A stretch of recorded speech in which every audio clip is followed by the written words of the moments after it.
A Bachelor's Dream by Mrs. Hungerford. Chapter 1. "Now, what can be done?" said the doctor. "That's the question. What on earth can I do about it?" He put this question emphatically, with an energetic blow of his gloved hand upon his knee, and seemed very desirous of receiving an answer, although he was jogging along alone in his comfortable brougham. But the doctor was perplexed, and wanted some one to help him out of his difficulty. He was a bachelor, and knew therefore that it was of no use letting Patrick drive him home in search of a confidant, for at home the ruling genius of his household was his housekeeper, Mrs. Jessop. She was a most excellent creature, an invaluable manager of the house, the tradespeople, and the maid servants, and a splendid cook. The doctor appreciated her highly, but he was not disposed to ask her advice or to invite her consolation. He beat his knee a little harder, frowned more severely, finally let down the window, put out his head, and called smartly, "Patrick!" "Sir!" Patrick pulled up the slim, clean limbed brown horse as quickly as he could in the midst of the hurrying vehicles and hucksters' stalls, which are usually to be found in the Essex road at about 7 o'clock on Saturday evening, and looked questioningly down at his master. "Don't go home. Drive me to Persham Villa," said Dr. Brudenell. Patrick obeyed rather sulkily. He did not know what his master could possibly want at Persham Villa, where he had already been once that day, and he did know that he himself was exceedingly hungry, and desirous of getting home. He gave the brown horse an undeserved cut over the ears with his whip, and when he pulled up, he did so with a jerk, which he might easily have avoided.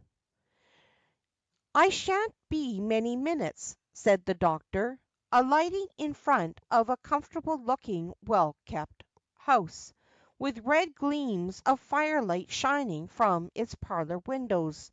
"Walk the horse up and down, to keep the cold off, but don't go far." "It's cold enough we'll both be, I'm thinking," muttered Patrick, gathering up the reins with a shiver, for it was really a very cold evening indeed, damp and grey, with a biting east wind. If the doctor heard this complaint, he did not heed it, his policy being, when his henchman was attacked with a fit of grumbling, to let him recover his good temper at his leisure. He had hurried up the snow white flight of steps, given a vigorous knock at the door, and, being admitted by a neat maid servant, was asking if Mrs. Leslie was at home. Hearing that she was, he crossed the hall with an air of being perfectly at home, and after tapping at the door, entered the parlour, causing a lady who was making tea to utter an exclamation of surprise, and a young lady who was making toast before the glowing fire to drop a deliciously browned slice of bread into the cinders. "Why, doctor!" The tea maker extended a plump hand good naturedly. "You again? You are just in time for a cup of tea. I believe you came on purpose." "Hardly that, but I shall be glad of one, if I may have it, Mrs. Leslie," the doctor returned, emulating her light tone as well as he could, and, after shaking hands with the younger lady, who got up from her knees to greet him, he took a seat near the round table, not in the well worn, cosy arm chair in the snuggest corner of the snug room, which, with its gorgeous dressing gown thrown across it and slippers warming before the fire, was evidently sacred to someone else. Of course, although I fancy you rather despise it as a rule, not a bit like my Tom. Ah, you see I'm not like Tom in having some one to make it for me." "Well, that's your fault, I suppose," said the lively woman, vivaciously, as she deftly handed the shining copper kettle. "I told Kate it was your knock, but she wouldn't believe that you could honor us with two visits in one day." "I thought Dr. Bretnell's time was too valuable," observed Kate, quietly, as she resumed her toasting. She was not nearly so pretty as her sister, although Mrs. Leslie was the elder of the two by 12 years. Maria Leslie had taken life so easily, and turned such a bright face to all its ups and downs, that time had rewarded her at 40 by making her look 6 or 7 years younger. A downright pretty woman she was, bright eyed, bright cheeked, bright haired, and so plump and merry that it was a pleasure to look at her. Kate Merritt was smaller, darker, more grave, and less attractive altogether. Dr. Bretnell liked them both, but he preferred the elder, as most people did. He enjoyed a visit to Persham Villa. It was almost the only house whose inhabitants he was upon really easily and familiar terms, for he was by nature a shy and retiring man. He had got into the habit of confiding in tearful Mrs. Leslie, but he seldom talked to Kate, who was too diffident to make him forget that he also was inclined to be shy. Indeed, he thought so little about her that he had not even a suspicion that in her quiet, cool, self-controlled, persistent way she had made up her mind to marry him. Mrs. Leslie did know it, and often rated her sister soundly on the subject, with even a touch of contempt sometimes. "You are most absurd to keep that silly notion fixed in your head," she would declare, impatiently. "He doesn't care a straw for you, child. Haven't you wit enough to see that? If he only knew what a goose you were he'd pay you the compliment of thinking you crazy.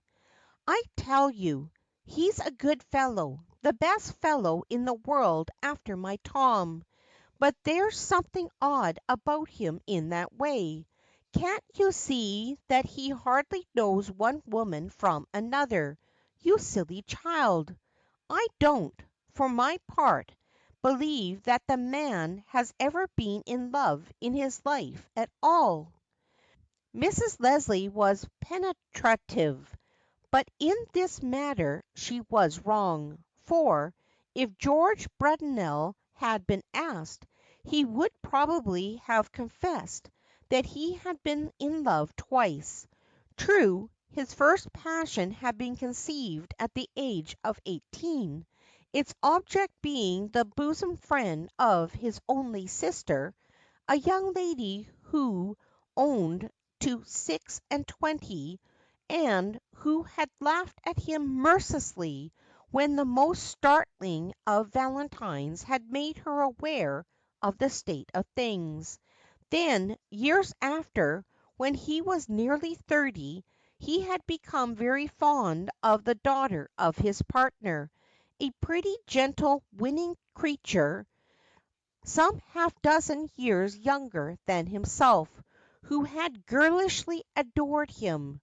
He had been so fond of her and so used to her, he had grieved so sincerely when, a month before what was to have been their wedding day, she died, that he did not realize in the least that he had reached his present age of 43 without having been really in love at all. He was not unhappy. A studious man, cold, taciturn, and self-contained as a rule, caring little for general society and devoted to his profession, the want in his life, the blank in his wifeless and childless home, was not to him what it would have been to a more impulsive, less self-reliant nature. If sometimes he instituted an involuntary comparison between his contracted hoped and interest as contrasted with those of other men, books, his work, his studies, soon consoled him. He hardly knew there was a yearning in his breast, a vague, intangible feeling, waiting for a mistress hand to stir it into activity, the hand of a woman whom he had never seen. "And what brings you here a second time, doctor?" asked Mrs. Leslie, brightly, as she poured out a cup of tea and handed it to him. "Are you going to give us some advice gratis?" "Hardly, Mrs. Leslie. In fact, I want yours." "Mine?" exclaimed the lady vivaciously. "It is yours, of course. But upon what subject?" "This. You recollect that I told you my sister was coming home from India with her children?" "To be sure, I remember. Well?" "Well, I have a letter from her announcing that, as she has been out of health for the last month or two, her husband does not wish her to travel yet. But her children are coming to England. They are on their way, in fact, and coming to me." Dr. Brudenell, in making this statement, did not feel comical, but he looked so, in spite of his grave, refined, scholarly face, and Mrs. Leslie greeted his words with a burst of hearty laughter. "My dear doctor, don't look so tragic. The poor little creatures won't eat you. So they are coming to you? Well, what is your difficulty?" "Merely, what am I to do with them?" "Why, take care of them, of course." The doctor stirred his tea with an air of helpless bewilderment. He felt that this was all very well as far as it went, and strictly what he meant to do, of course, but it did not go far enough. It was no solution of his difficulty. He felt a distinct sense of injury, too. His sister had got married, which was all very well. She had had 8 children, only 3 of whom were now alive, and it occurred to him that, having the children, it was clearly Laura's duty to look after them. There was an element of coolness in her sending them to him which he found rather disconcerting. It opened a prospect of unending domestic tribulation. Laura herself had been an altogether irrepressible child, loud in voice, restless of movement, tireless of tongue, insatiable in curiosity, unceasing in mischief. What would his quiet house be with 3 editions of Laura running rampant about it? They would invade his study, disarrange his books, frolic in the drawing room, make quiet and peace things of the past. What could he do with them? What would Mrs. Jessup say? The doctor shuddered at the thought. The prospect appalled him. "You had better get a governess for them," suggested Mrs. Leslie briskly. A governess?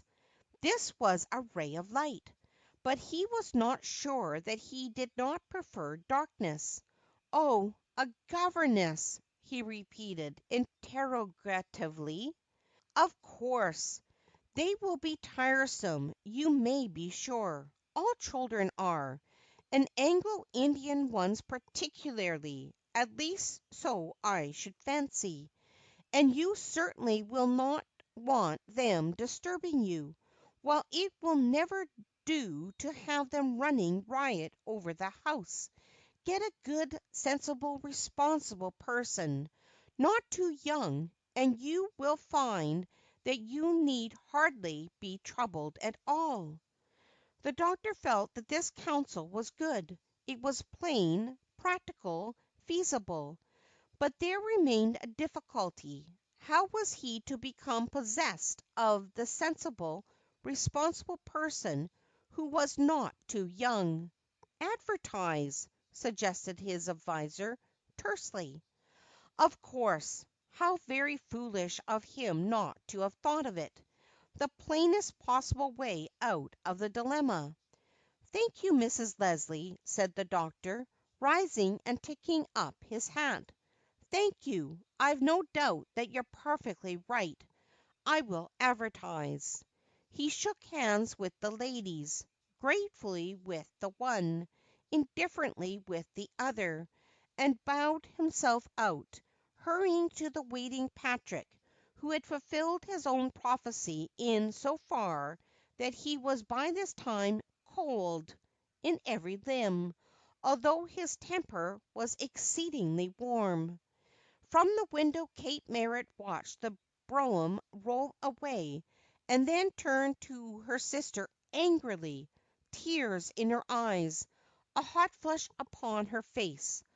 Although she was by nature really obstinate, resolute, and persistent, she often exhibited upon the surface a childish pettiness with which her real self was absurdly at variance.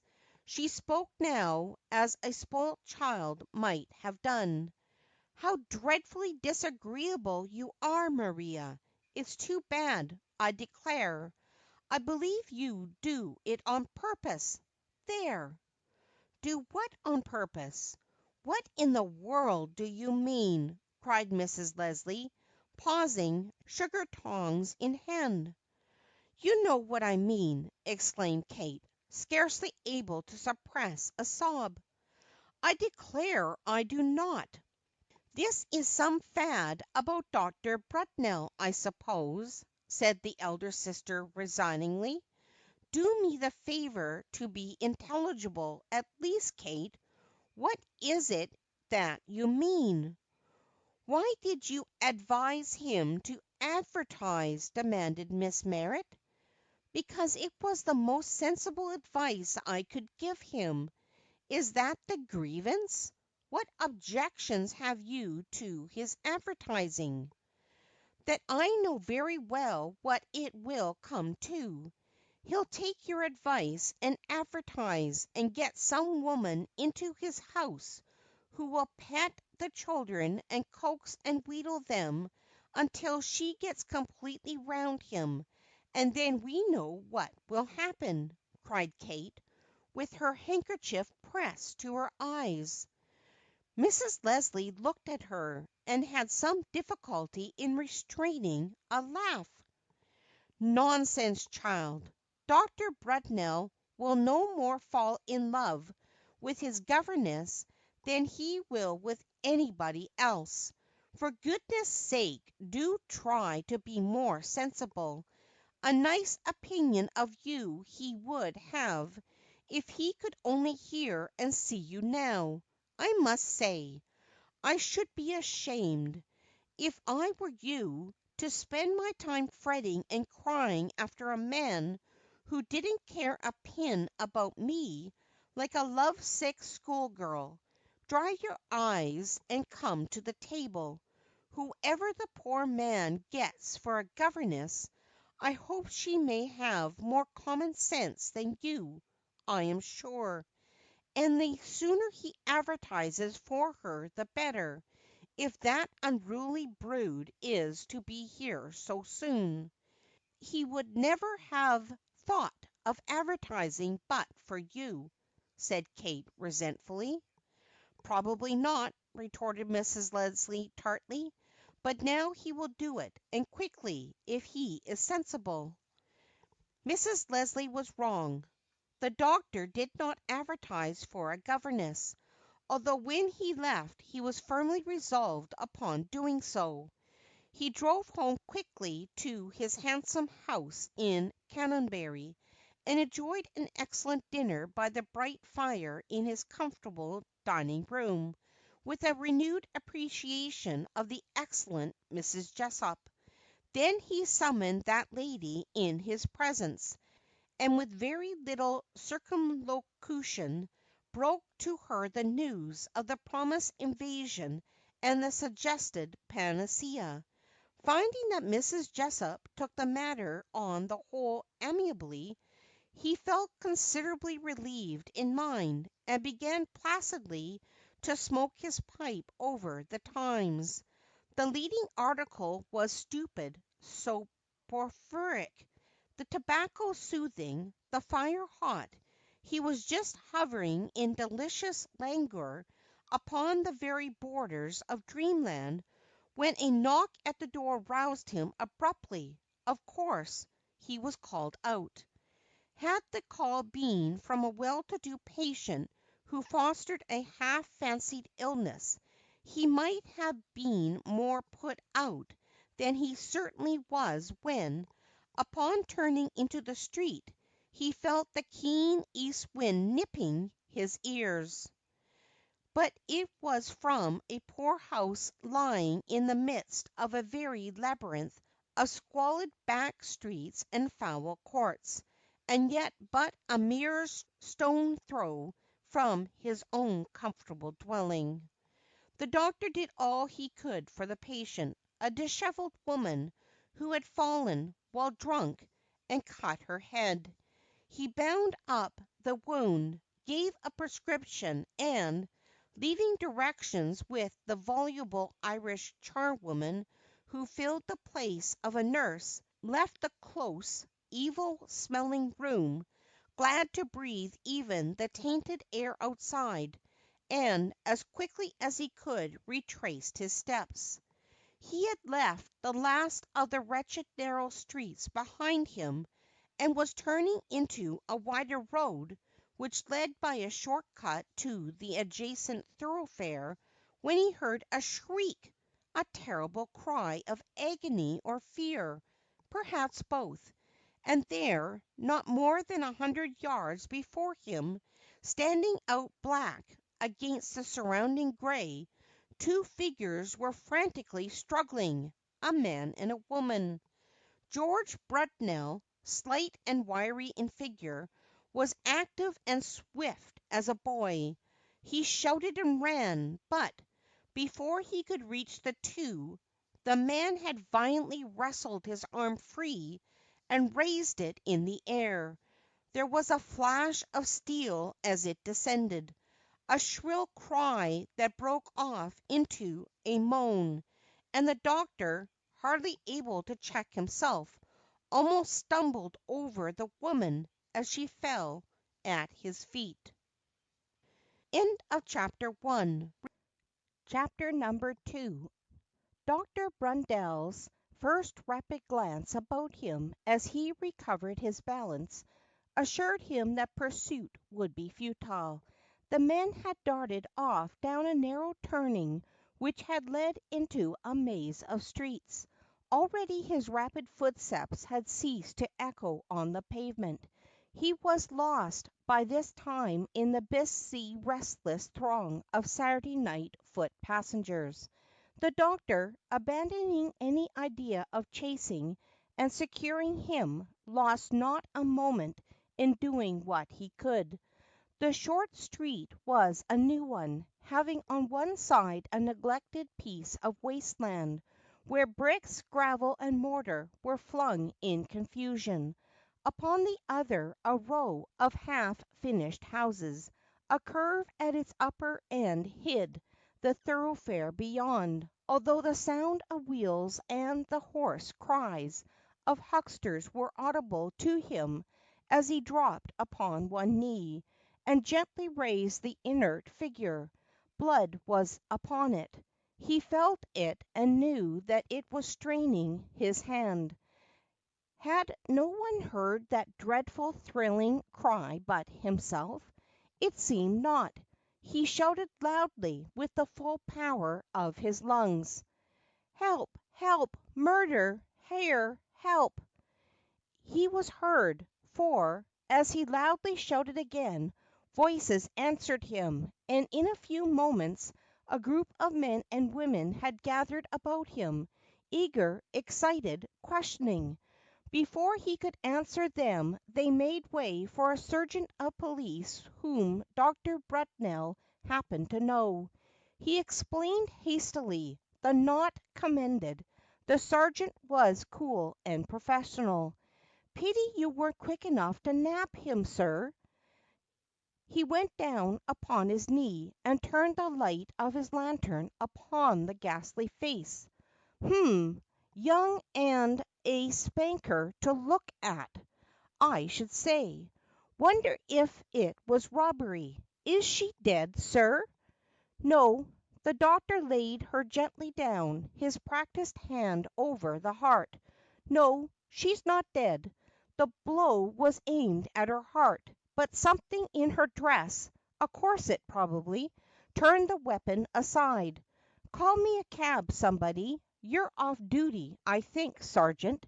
Can you come with me?" "I am, sir. Always happens so when there's nothing anything doing," muttered the sergeant discontentedly.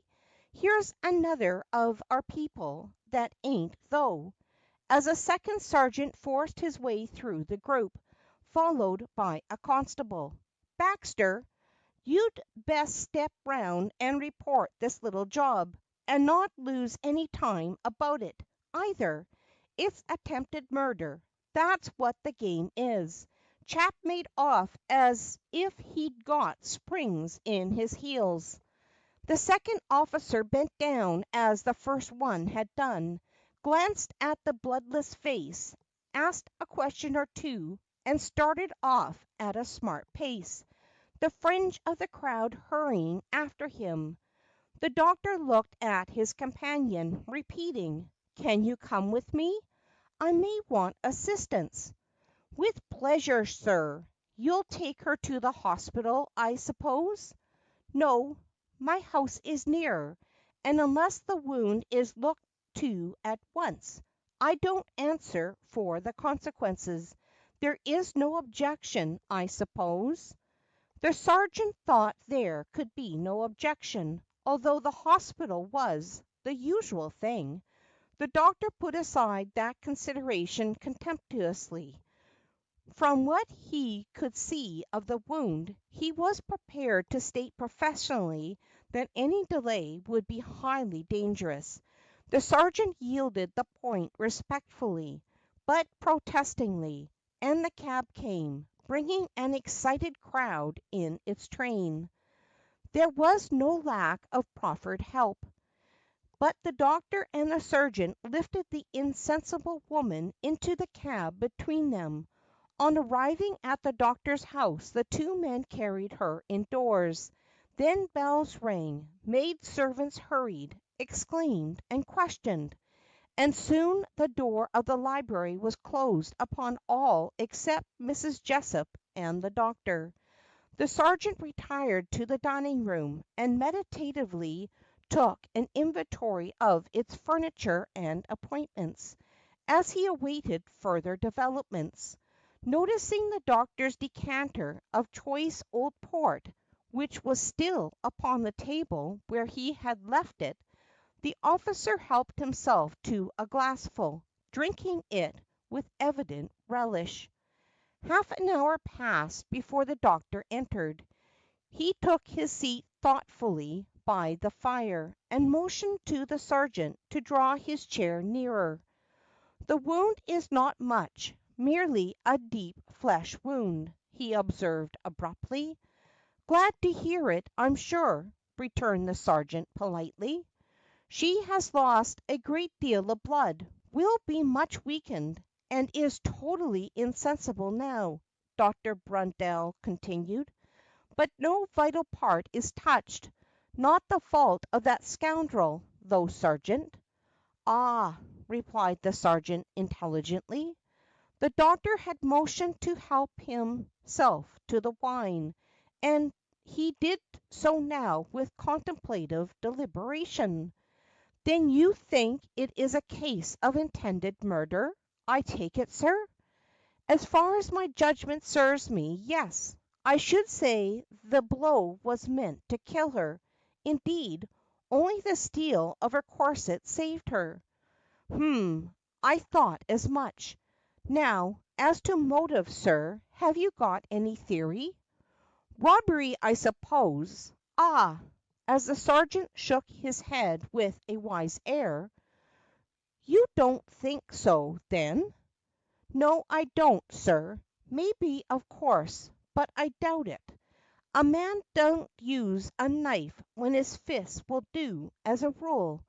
And look you here, sir," said the sergeant, leaning forward to place his broad hand for a moment upon the doctor's knee. "When you find an old gentleman with a bald crown, or a spectacled old lady with a bag and umbrella tipped over neat in a corner, you may put it down to robbery, for you won't find anything in their pockets, I'll wager. But you find a good looking fellow with a ha'porth of rat poison inside of him that he didn't put there himself, or a young woman stabbed that's as handsome as that one," jerking his head towards the door, "and you won't go far wrong if you put it down to jealousy." The doctor sat silently pondering. The sergeant slowly filled his glass again. "You've examined her dress, of course, sir. Anything in the pockets?" "Nothing, absolutely nothing." "Nothing torn? No appearance of having been robbed?" "No, merely the cut where the blow was given." "Just so, sir. About the weapon, an ordinary knife, should you say?" "No, from the appearance and general character of the wound, it was caused by a two-edged blade." "Sort of a dagger, stiletto kind of thing?" queried the sergeant. "I should say so." The sergeant gave a prolonged whistle, with an air of intense satisfaction. "Supports my idea, you see, sir. A man going about with a dagger in his pocket usually means to use it. A case of jealousy. That's what it is. It's surprising, I'm sure, the way a man will put his neck into a rope if there's a woman t'other side of it. You wait till this young woman comes round, and you'll find that that's about the size of it. The work of some hot-headed young fool she's thrown over, I expect, or maybe she's bolted from her husband, and it's a case of elopement.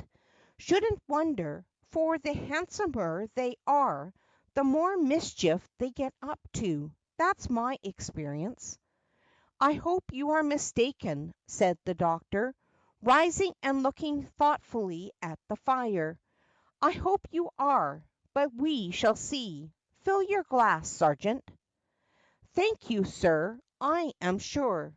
The sergeant obediently filled his glass for the fourth time, and held it critically between his eye and the light. "Well, we shall see, as you say. When do you fancy you'll be able to speak to her, may I ask?" "Impossible to say. She may be sensible to morrow, or the shock may cause a fever, in which case her condition may become highly dangerous. I can't possibly say." "Pity there isn't something about her by which she might be identified," mused the sergeant thoughtfully.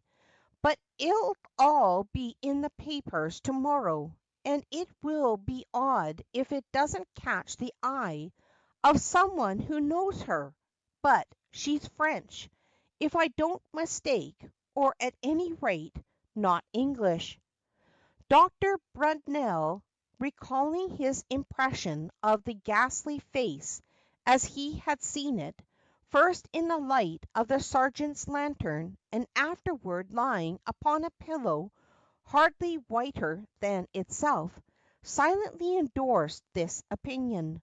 No, decidedly she was not English, but he did not think she was French. The sergeant thoughtfully emptied his glass, and set it down upon the table.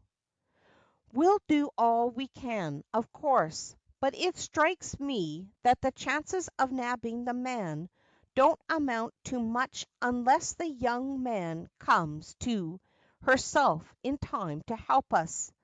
And if she does, it's about 20 to 1 that she puts us on a wrong scent.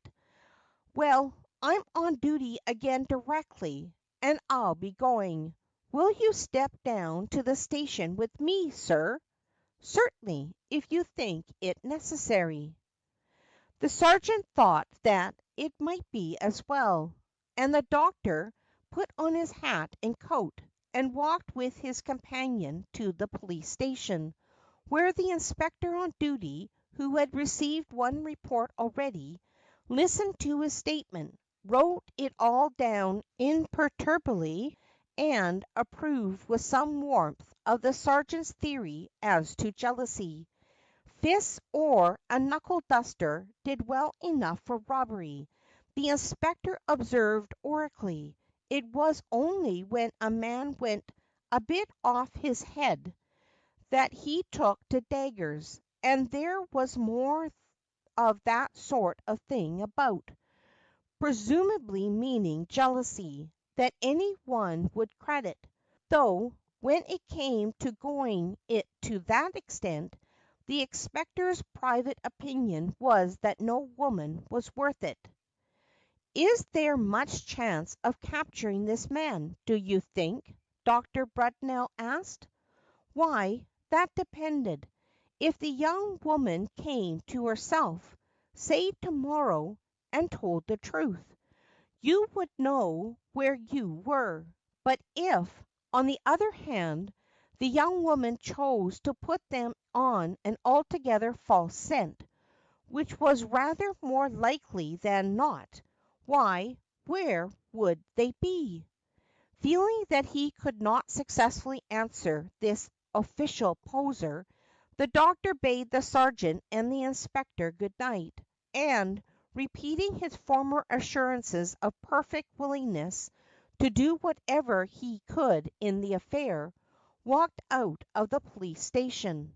At home, by the dining room fire, he found the invaluable Mrs. Jessup waiting for him. "Well, Mrs. Jessup, and how is our patient now?" he inquired cheerfully.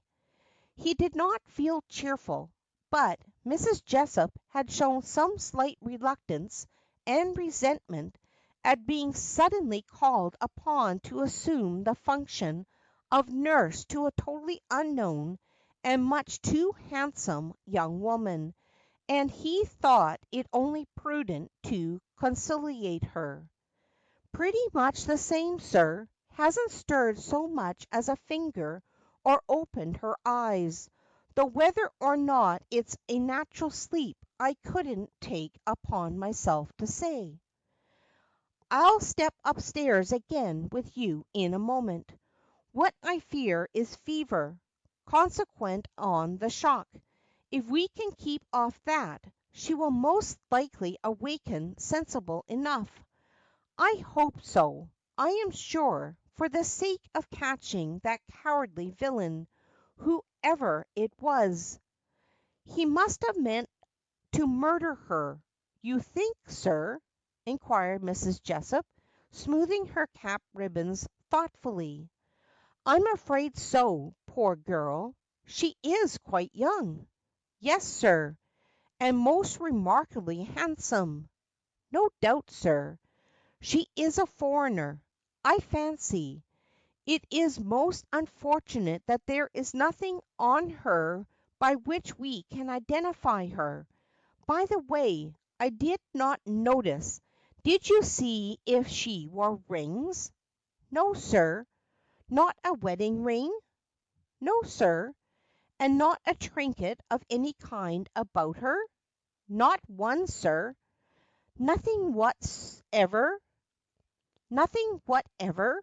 Persisted the doctor musingly, as he held out his hands to the fire. They were cold, for the February night air was keen. There was this, sir, said Mrs. Jessup abruptly. She held out to him upon the palm of her plump hand a tiny roll of paper, tied with a wisp of faded red silk. Where did you find this? In a little pocket inside the bosom of her gown, sir. It looked as if it had been made for it. Have you read it? No, sir, it's gibberish. The doctor untied and unrolled the little packet, then looked at it by the gaslight. It was covered with characters of a deep red color, curious and fantastic, and to him absolutely meaningless. It looked strange, uncanny, witch-like. Was it a charm?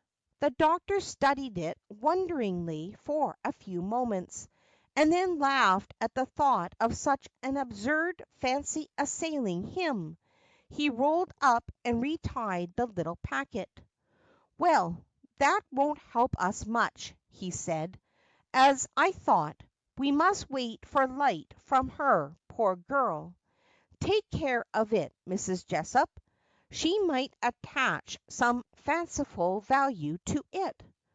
Dr. Brudnell, standing by the bed in the comfortable room to which the unknown woman had been carried, looked down at her curiously and scrutinizingly.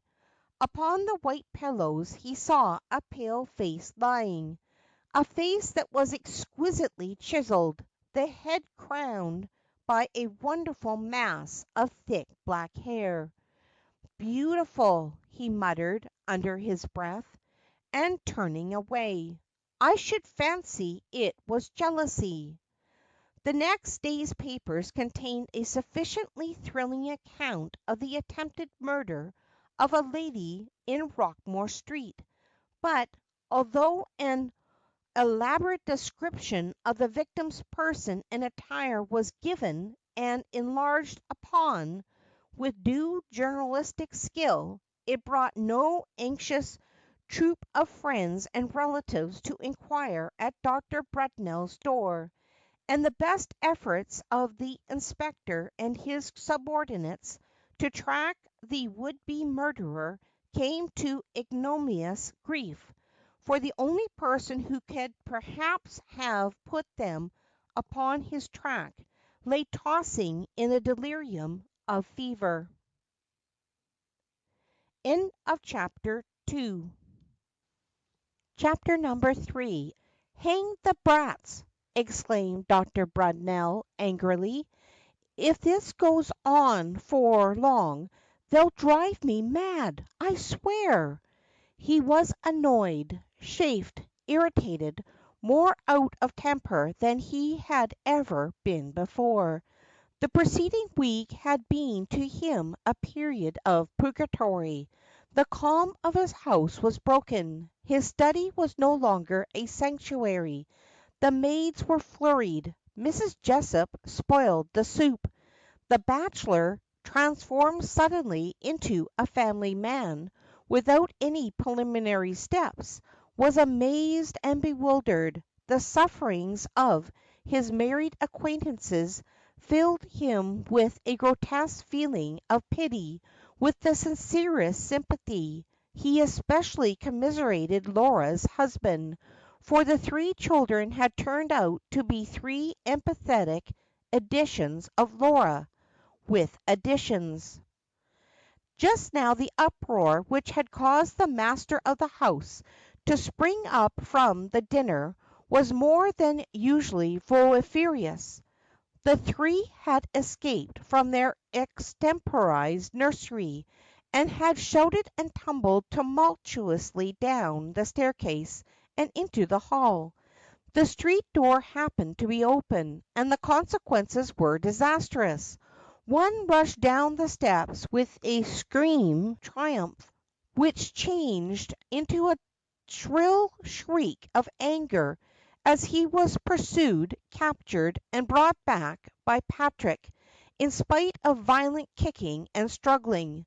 Another, backing unconsciously toward the kitchen staircase, overbalanced, and descended with a succession of startling bumps, fell into a tray of glasses with a terrific crash, while the third and youngest, not precisely comprehending what was the matter, but being of a highly sympathetic temperament, threw himself upon the devoted Patrick, screaming, kicking, and scratching furiously, which, added to the shouts of the youth whom Patrick carried upside down, and the wails of the unfortunate whom Mrs. Jessup had just rescued from the debris of the glass, swelled the uproar into a chorus that was almost deafening. The doctor sat down again, and took up his knife and fork with an energy which sent the gravy flying over the snowy cloth. "Confound the little wretches! I'll advertise to morrow," he said. The noise outside subsided a little as Mrs. Jessup appeared upon the scene, but the next moment it broke out again, growing louder as the staircase was mounted.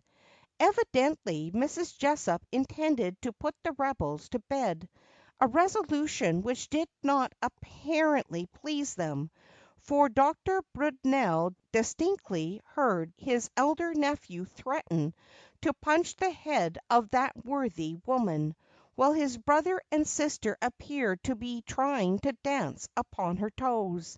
Then came a cessation of the hubbub, sudden and soothing, and the doctor finished his dinner in peace.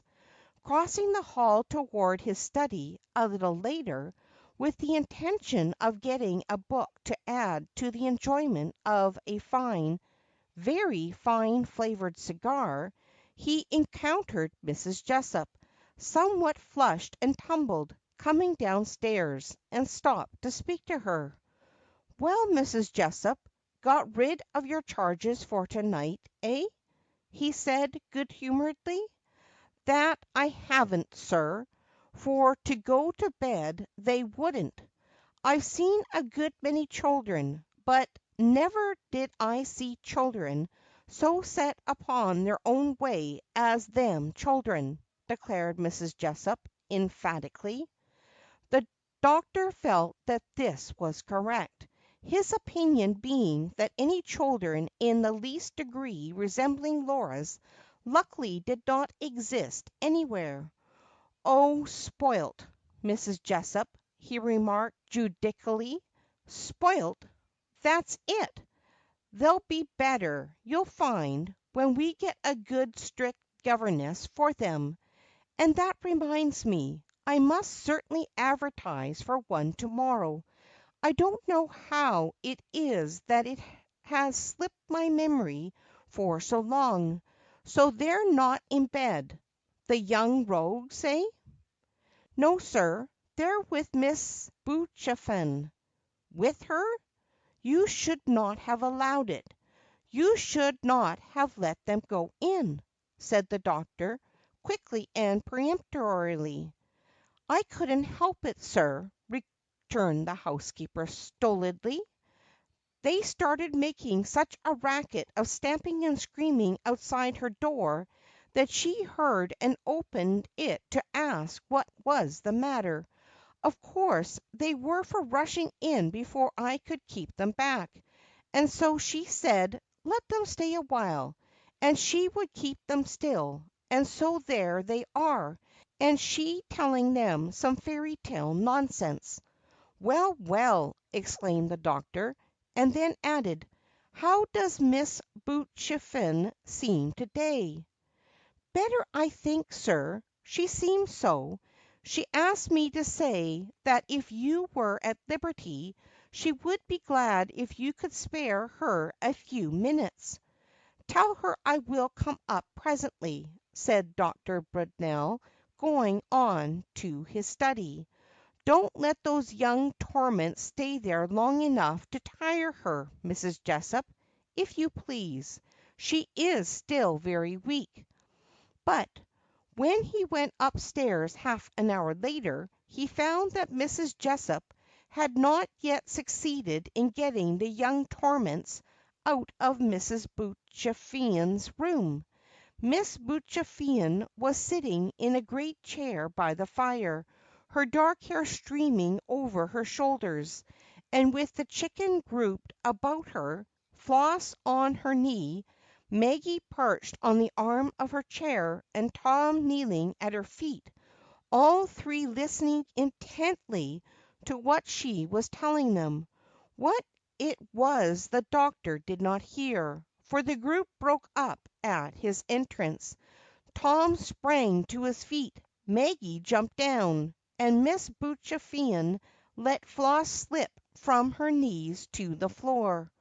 "Oh, uncle, I wish you hadn't come!" cried Tom. "It was such a lovely story," lamented Maggie, whose 5-year-old vocabulary was but limited, while Floss, whose name was short for Ferdinand, and who had perhaps not yet fully recovered from the shock of his tumble down the kitchen stairs, contented himself with surveying his relative with an implacable expression as he sucked his thumb. "I will finish the story to morrow, perhaps," said Mrs. Butchafen, quietly. "Go to bed now. See, Mrs. Jessup is waiting for you." They went without a murmur. Indeed, they hardly looked sulky, but walked off in the wake of Mrs. Jessup, very unlike Laura's children, the doctor thought. He was amazed, and stood for a few moments, after the door had closed behind them, quite silent, and looking at Alexa Butchafen. A month had passed since the night of the attempted murder in Roquemore Street, and, although during that time she had lived under his roof, George Brudenell knew no more of this girl than her name. One thing, however, he did know, and was growing to know better day by day, that she was beautiful, with a beauty that was to him unique, startling. He had seen none like it before. She had risen as the children left the room, and stood with her hand resting upon the mantel shelf, her eyes gazing downward at the fire, her head above the level of his.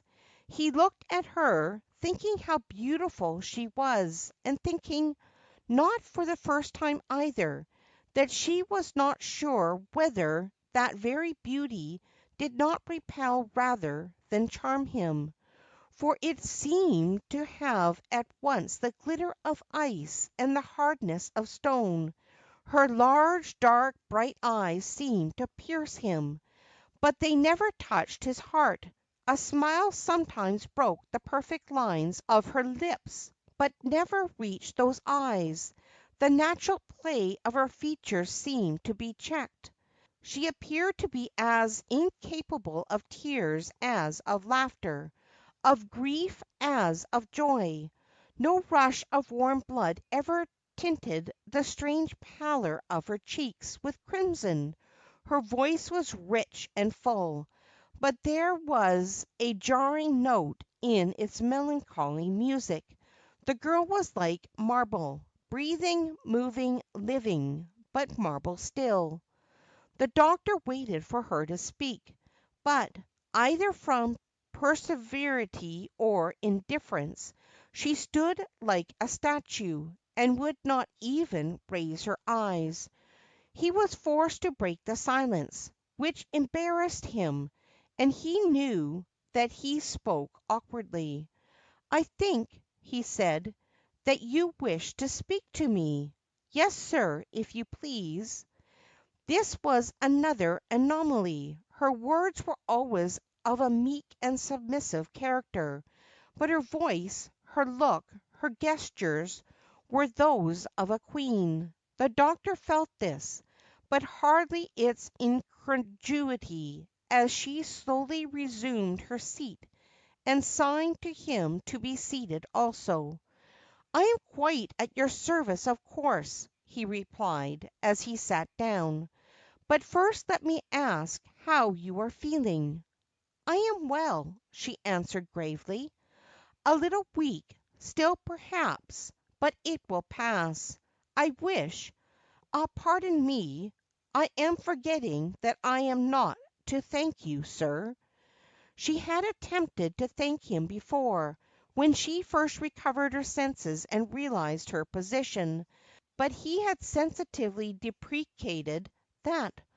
On the same day she had told him her name, told him that she was French, that in England she was friendless, and that of what little she possessed she had been robbed by the man whom he had seen attack her, a man whom she had never seen before, and this was all that he knew about her. He wanted to know more, but he sat before her wondering how to phrase his questions. In spite of his curiosity, he would have deferred them had it been possible, but it was not possible, and he broke the silence timidly, for as he spoke she looked at him full in the face with her dark eyes. "Miss Boochafin, if you are strong enough to allow of it." "As I said, sir, I am well. I must, with your permission, ask you a few questions." He hesitated, almost confused under her steady gaze.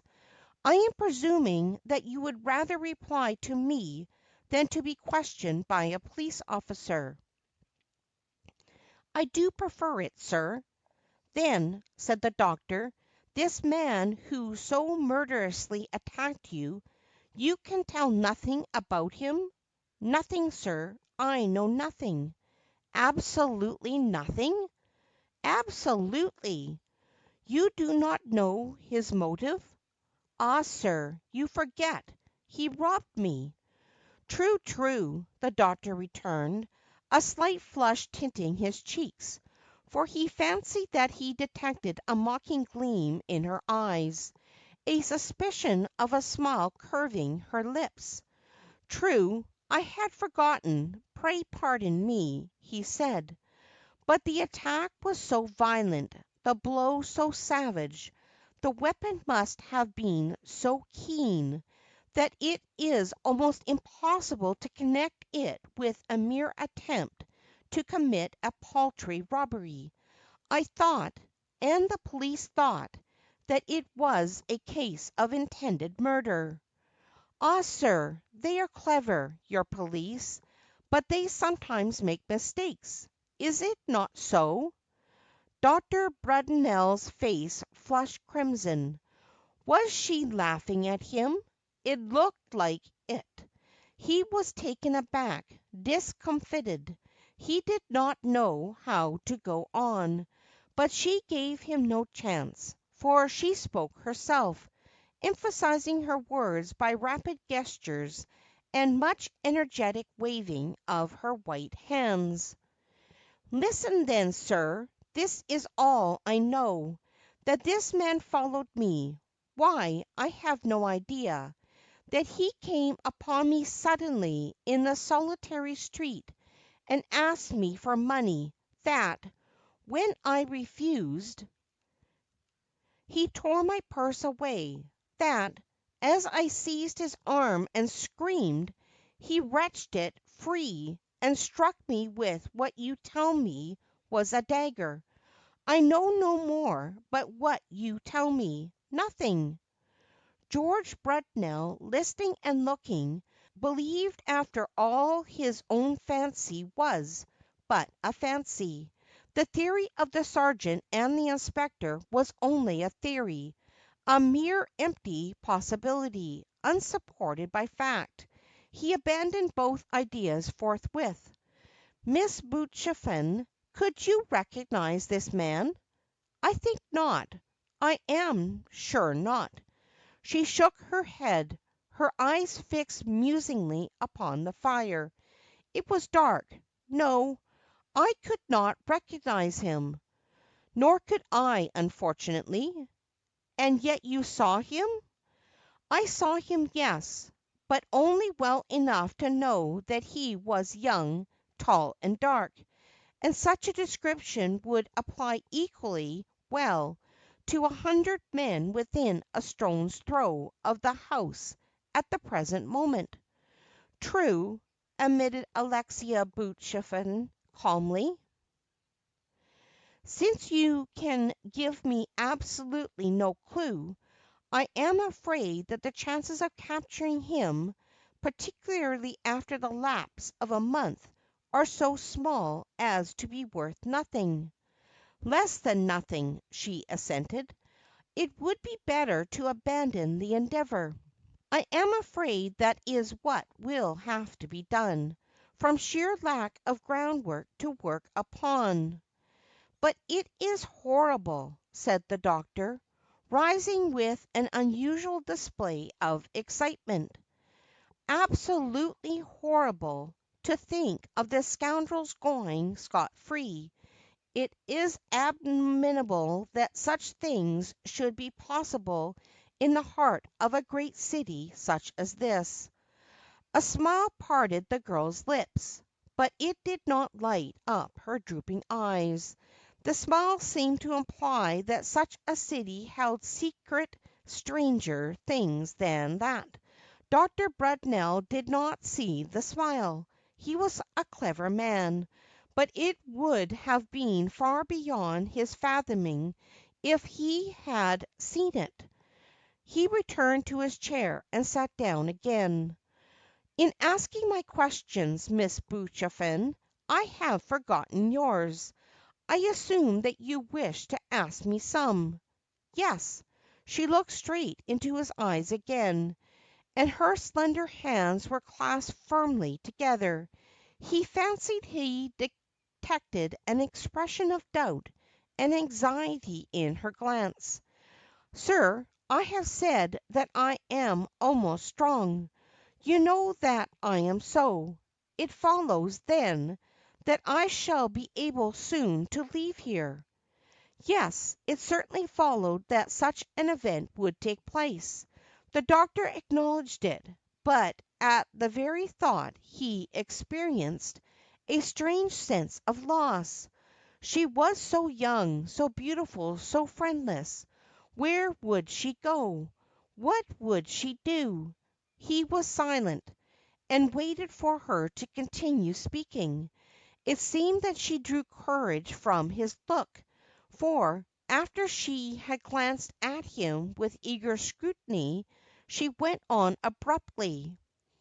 I shall be able to leave, but I do not desire it. I am alone. I am friendless, penniless. Dr. Brunell, I beg you, let me remain. Remain? He echoed in bewilderment. Yes. Why should I not? I have been a governess. It was to be a governess that I came to this England of yours. It is a governess that you require for the children, your nephews and niece. Your housekeeper told me so but a little while ago. I should be industrious. I could teach them well. Suffer me, then, to remain. The doctor hesitated, feeling uneasy, astonished, puzzled. Did she mean it? Did she fully realize what she was doing? She, young, beautiful, talented, in pleading to be tied down to the dull routine of a nursery governess. Did she remember that beneath his roof her position might be questioned by carping feminine tongues? He remembered it, not for his own sake, but for hers. But he only answered, overcoming his first feeling of surprise. "But, my dear young lady, you must be perfectly aware that your attainments are far beyond those required for the teaching of such young children as these." "Ah, sir, yes. But are beggars then choosers?" Dr. Brundell got up, walked to the window and back again. "It is a fact," he said slowly, "that in London you have no friends." "Yourself," she replied. "And beyond?" "No one." "Then, until you wish to leave, or until some more suitable and congenial sphere of work is opened for you, remain, my child." George Brunel, speaking thus, had forgotten her beauty, her queen like dignity, and remembered only her youth and helplessness. He went downstairs with an odd feeling, thinking how quickly, with what almost disconcerting rapidity she had, after her point was gained, recovered that icy composure of manner, remembering, too, how cold and lifeless her hand had laid in his when she gave it in saying good night. But he was glad that she was going to stay. He had that curious sense of relief from tension which is the result of anxiety removed, as though to protect her, to befriend and keep her safe, were an object which had long lain near his heart. He was a little astonished, but he explained his feeling to himself. She was too young and far too beautiful to live friendless in the modern Babylon called London. He rang for Mrs. Jessup, and explained to that excellent woman this new phase of affairs. Mrs. Jessup, respectfully listening, received the news in a manner which could hardly be termed gracious, but prudently gave but small expression to her opinions. Mrs. Jessup's situation in the doctor's household was a very comfortable one, and she did not desire to lose it. But Mrs. Jessup's eyes were as keen as those of most women, in fact, which she often insisted upon when talking to various confidential friends, so keen indeed that they sometimes descried things which did not exist. At present, however, Mrs. Jessup merely told herself that, if Miss Buchfin had not been quite so handsome, her chance of remaining in her present quarters would not have been by any means so great. Mrs. Jessup, having formed this acute conviction, walked out of the dining room, and went down to her snug sitting room, where, sitting down by the fire, she fell to darning a tablecloth while she thought things over. She had arrived at a conclusion that would have astonished her master, and she chanced to want more cotton, and rose to get it from her work box, and among the reels and hanks of tape she saw something that astonished her. "I declare," said Mrs. Jessup to herself, "if I haven't forgot to give it to her after all." It was the only thing which had been found upon Alexia Buchfin, the tiny roll of paper, covered with its grotesque red characters, and tied with its piece of faded silk. Rather ashamed of her forgetfulness and neglect, the housekeeper took it and went upstairs at once to the new governess's room. Alexia was sitting by the fire, almost as Dr. Brunel had left her, her chin drooping upon her hands, her face almost hidden by her hair. She started at Mrs. Jessup's entrance, flung back the black tresses, and looked up. "What is it?" I am sure I am very sorry, miss," Mrs. Jessup faltered, finding herself forced into somewhat reluctant respect before the bright gaze of the imperious eyes. "And I hope you'll excuse my forgetfulness. I quite forgot until just this moment to give you this." For a moment the girl stared languidly at the extended hand. Then, with a cry, sprang suddenly from her chair, seized the little packet, and pressed it passionately to her lips and to her breast. "Ah!" she cried, "he did not take it! He did not take it! He did not take it!" incoherently repeating the words and redoubling her strange caresses. "Take it, miss!" exclaimed the astonished Mrs. Jessup.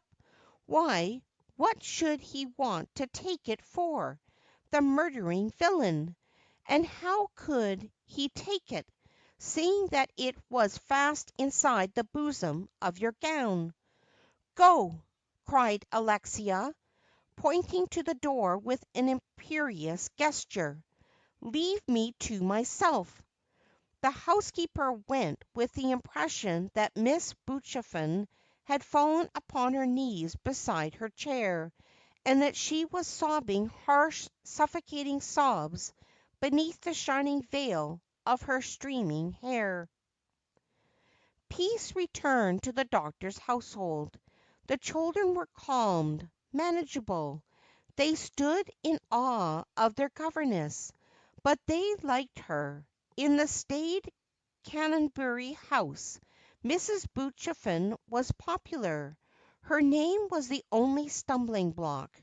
Her pupils could not pronounce it. The servants blundered over it, and Mrs. Jessup declared it heathenish. By slow degrees it was dropped, and she became merely Mademoiselle. End of chapter 3. Chapter 4. "Children," said Miss Botchafen, abruptly, "you have been good to day, and it is fine. We will go out." The children, engaged in turning their nursery into a very fair imitation of pandemonium, and in driving the unhappy nursemaid nearly mad, stopped their various operations at these words from their governess as she entered, and stared at her, partly perhaps because they were not conscious of having been less troublesome than they usually were, but more because of her last sentence. Did Mademoiselle really say, "We will go out"? She had been their governess for 6 weeks now, and during all that time had not once been outside the street door. "Do you mean you'll take us?" cried Tom, the eldest and the readiest tongued. "Shan't go with Ellen, I shan't," muttered Floss, sulkily. "Nasty Ellen! Won't go with Ellen," whimpered Maggie, with a thumb in her mouth. "You will all go with me and Ellen," said Alexia, quietly, beginning with her deft fingers to remove grubby pinafores and brush tumbled hair. "Will you get ready, Ellen? And do not waste time, please, or we shall lose the best part of the afternoon." Ellen departed willingly. She was not sure that she liked Mademoiselle, but there was no doubt that she intensely detested her daily task of taking the three troublesome brats for their walk. If Mademoiselle liked to try it, well, Ellen only breathed a fervent wish that she might like it. That's all.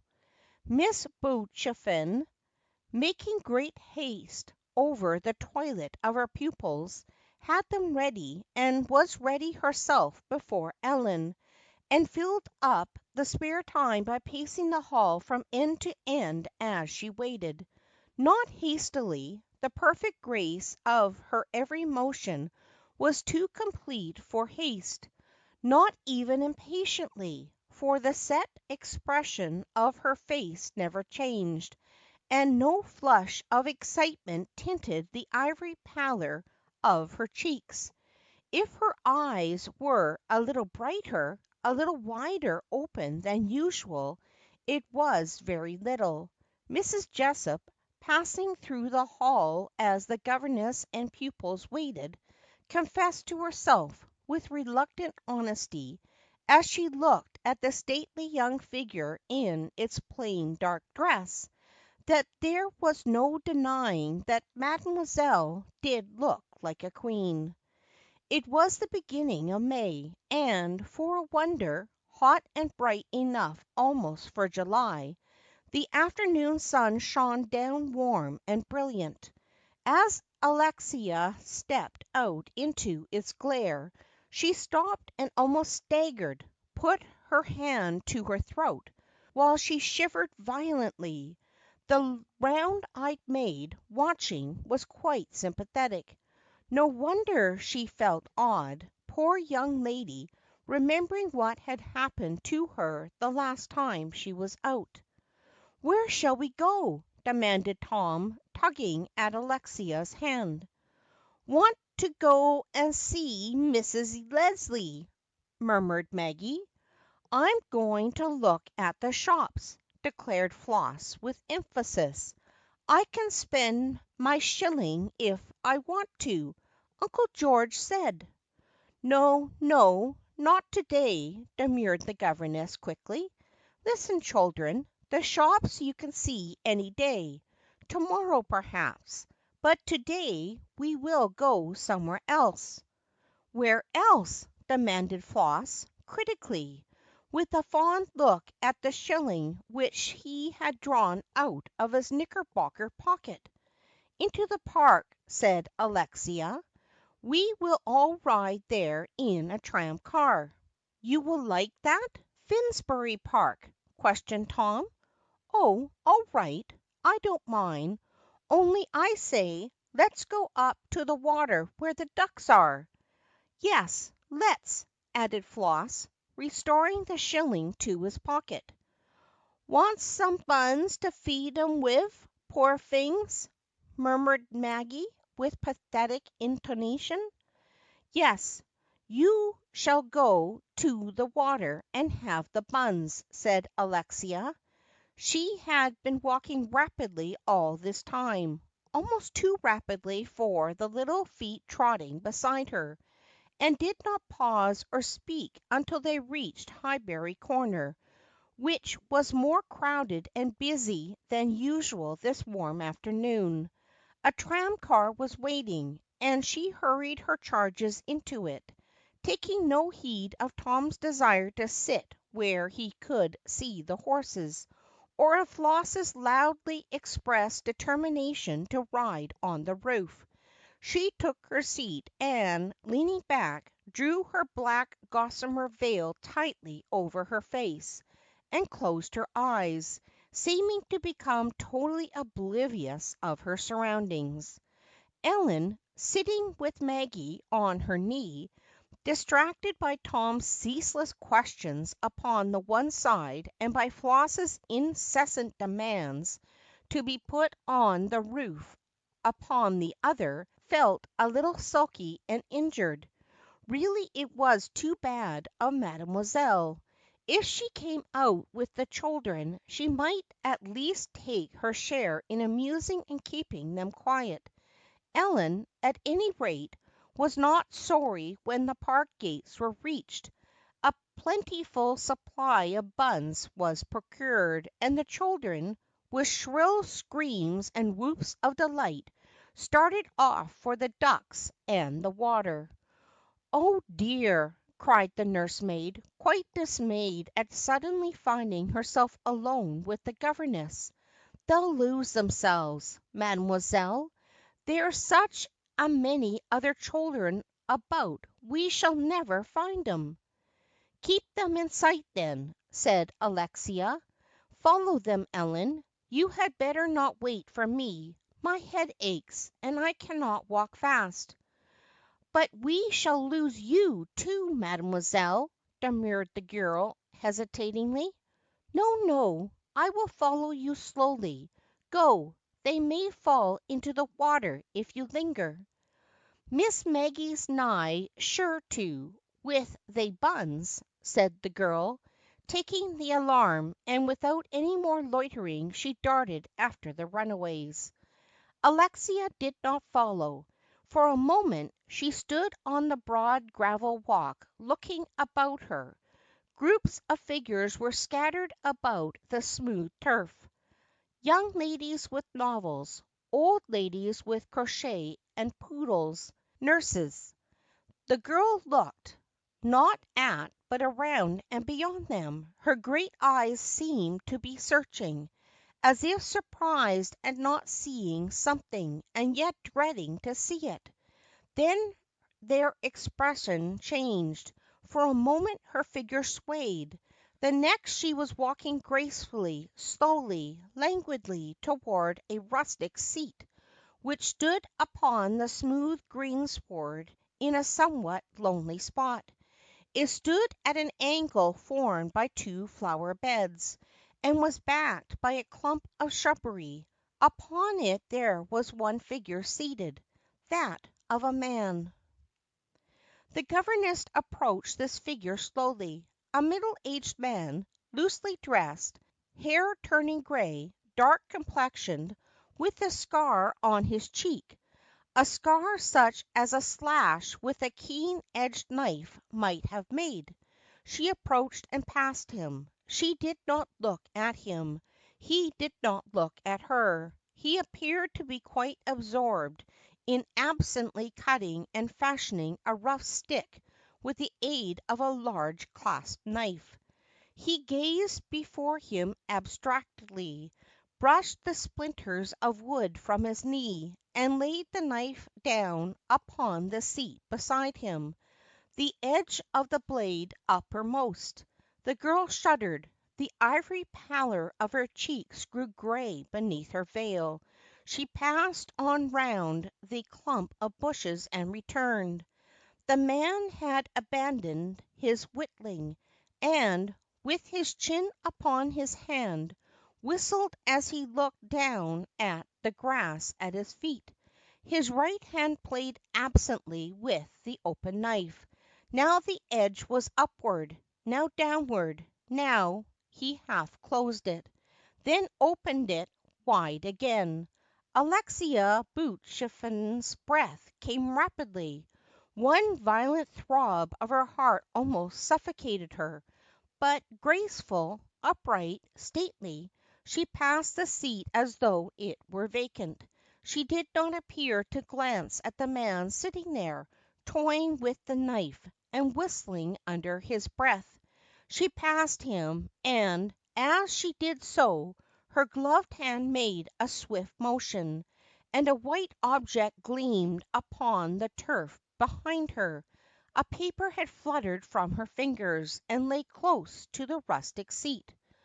Tom, Floss, and Maggie, flinging pieces of bun to voracious ducks, were delighted, far too absorbed to remember their governess, and Ellen, finding herself fully occupied in keeping their hats on their heads and themselves outside the railings that surrounded the lake, had also forgotten Miss Butchefon completely. The girl was quite startled when she saw the tall dark figure suddenly beside her, the great bright eyes shining through the black veil. And how pale she was! Her cheeks were quite white. "Lor, mademoiselle!" she cried, with loud voiced sympathy, "how bad you do look!" "I'm tired," said Alexia abruptly. "Children, are you ready to go?" "Ready? Why, we ain't had half a walk," demurred Tom. "I'm hungry!" exclaimed Floss, tugging at Miss Butchefon's gown. "Maggie went and threw all the buns to the ducks, she did, little stupid." "You're Tory! I never! You eaten two yourself, you did," Maggie declared indignantly. "You's a greedy boy, a Didful greedy boy. Isn't he a greedy boy, mam'selle?" "Never mind, we'll get more buns as we go out," said Alexia. "Come now, children, I am tired. My head aches. We will come some other time, to morrow perhaps, and stay longer. Come now." They walked away from the water, and gained the broad path leading to the gates. Alexia slackened her pace, and, releasing Floss's hand, but still retaining Maggie's, fell slightly behind, sauntering slowly, playing with the buttons of her cloak, keeping her eyes fixed straight before her. They were passing a seat close to the edge of the path, upon which a man was sitting. A middle-aged, loose-jointed man with gray hair. A bright object lay at his feet, a small ball of gorgeous tints. The child saw it, uttered a delighted cry, and struggled to release her hand. It was released, and she started to pick up the prize. It was hardly in her grasp when she screamed out, frightened, for the man with the gray hair had taken hold of her arm, and was speaking to her, not roughly, although his voice was harsh and stern. "My little one, see, the lady has dropped this paper. Give it to her, and as for this bauble, take it. Go." He released her. The child was scared, but she held in one hand the paper he had given to her, in the other the gay colored ball. He pointed peremptorily after the tall retreating figure of Alexia Buchefin, and, frightened at his frowning face, the child darted toward "Mam'selle." "Mam'selle, mam'selle!" She tugged at the governess's dress, at her hand. "Och, what he dave me!" holding up the ball. "Nice, nice man, vewy nice. Floss san't have it, he san't. Floss a geedy boy. He dived me for meself. Oh, and yes." With a sudden remembrance of something less absorbing than the ball, she held up the paper, a mere folded scrap. Alexia seized it eagerly, held it fast in her hands, asked almost inaudibly, "Who gave it to you, child?" "Him did. You dropped it. Him," said the child, turning round to point. Then she cried out blankly, "Oh, him's gone." Miss Buchefin glanced behind her hastily. The seat by which the gay colored ball had lain was empty. She opened the paper and read within it, written in a blood red color, the one word, "Absolved." Dr. Brudenell found his nephews and niece unusually excited and talkative when, as was his custom, he came up after dinner to see them in Miss Buchefin's pleasant sitting room. The rides in the tramcars, the park, the buns, and the ducks were enlarged upon in turn, and then Maggie produced her ball, and plunged into such broken and lavish praises of the "vewy nice man," that the doctor looked at the governess for enlightenment. "A gentleman in the park, sir, gave her the ball," explained Miss Buchefin gravely.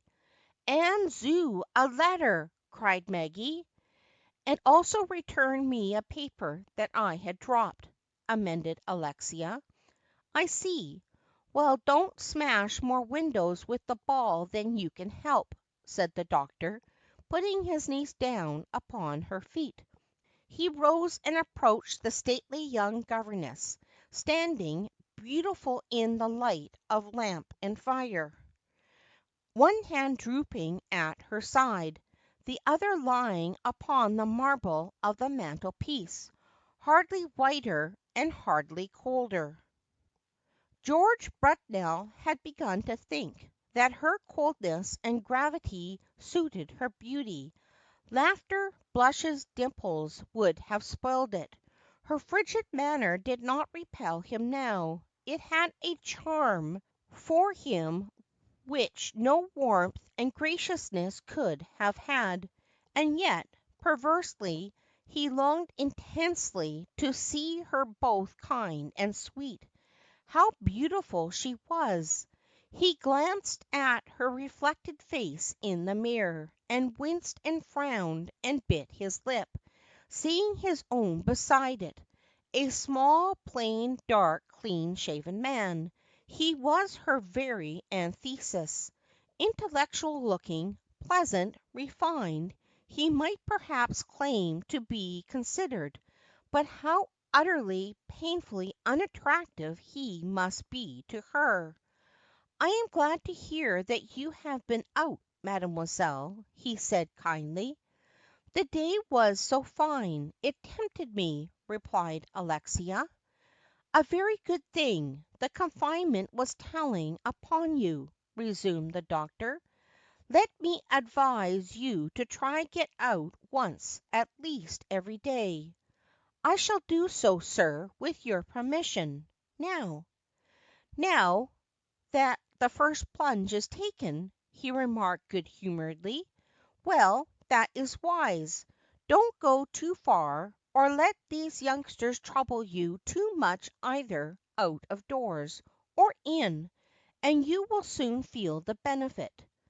"You are very good, sir," murmured the governess, "but I am quite well, indeed quite strong." "You must let me be the best judge of that, mademoiselle. I am afraid you have overtaxed your strength to day. You are looking tired." "I am not so, indeed. Not at all too tired to play, if you desire it." "Thank you, mademoiselle," said the doctor simply. There was a piano in the room, a tolerable one, and Alexia moved slowly toward it and sat down. It had become quite an institution, this half hour's playing which she gave the doctor when he came upstairs to bid the children good night. He was disappointed if, by any chance, she missed it, perhaps because he hardly saw her at any other time, and because it was something to be able from his distant seat to watch her as she played. He learned her attitudes, her expressions, the poise of her head, the curve of her full throat by heart at these times. He did not care for music, and had no knowledge of the airs she played, but he knew that he had heard no playing like hers. The magic of her fingers made the instrument speak. Thanking her now, he did not leave the room as usual, but lingered even after the children had said good night and gone to bed. Alexia looked at him questioningly, and he began to speak, awkwardly, as she saw, but with how much reluctance she did not suspect. "Mademoiselle, you will pardon my recalling it, but you recollect when you first expressed a wish to remain here?" "Yes." She spoke quite quietly, but her eyes involuntarily widened and her lips parted. She put her hand to her bosom, felt the stiffness of paper there, and then the hand fell at her side again, and she sat looking at the fire.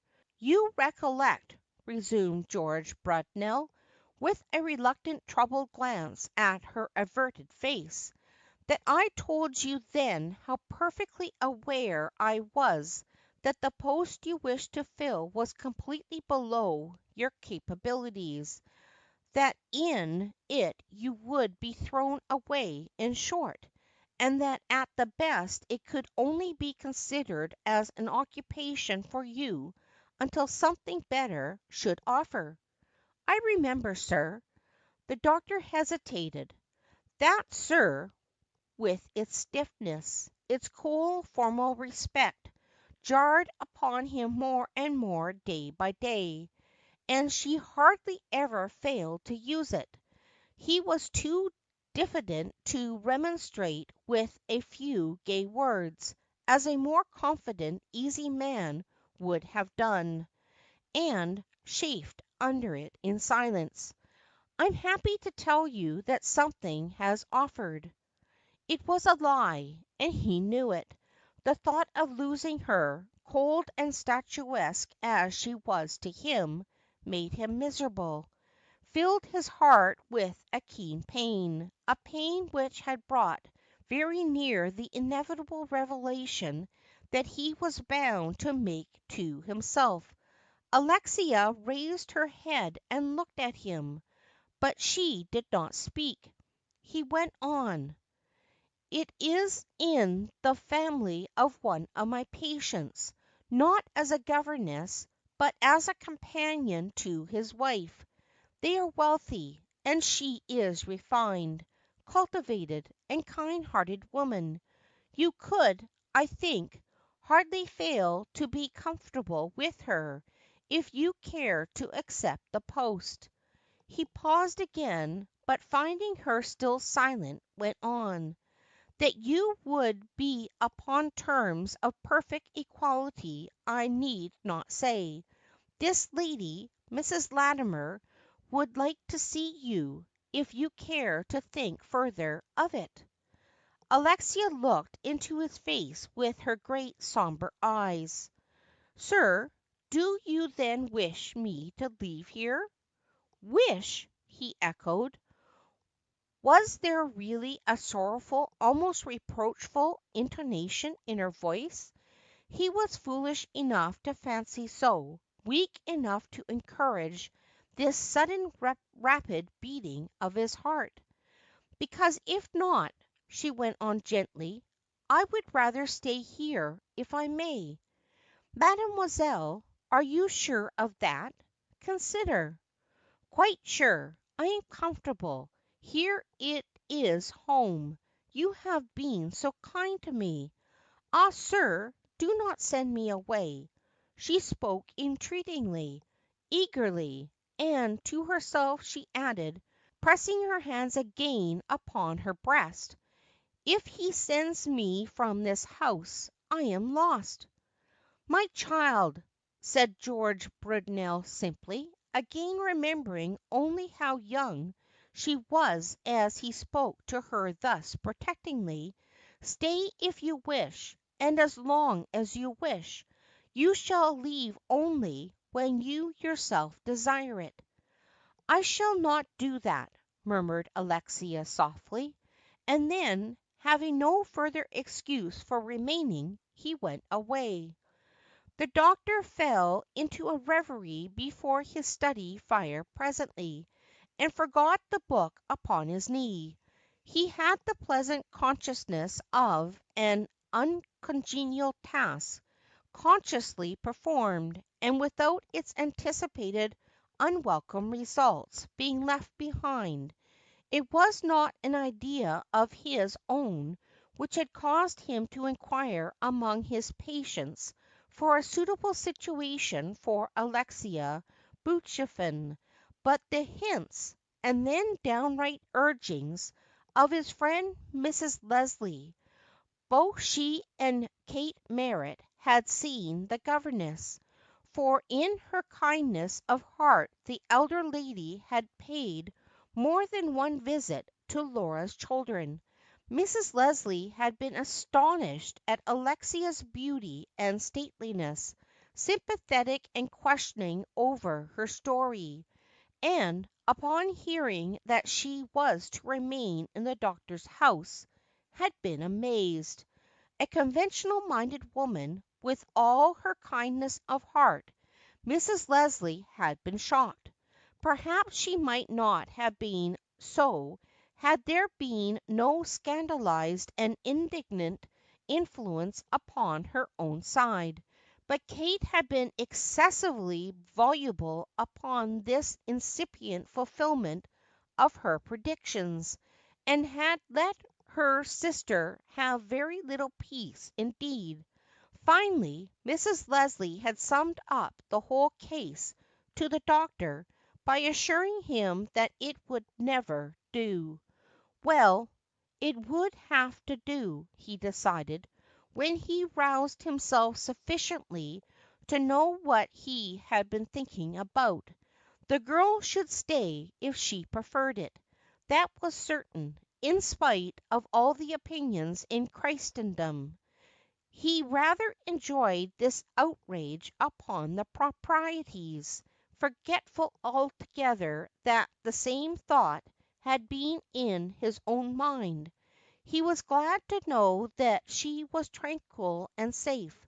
Nothing more, consciously, yet. End of chapter 4. Chapter 5. Mademoiselle, didn't you say we could go to the park again if we were good? Said Tom, looking up from a smeary attempt to get a simple addition sum to prove, and sucking his pencil doubtfully as he surveyed the result.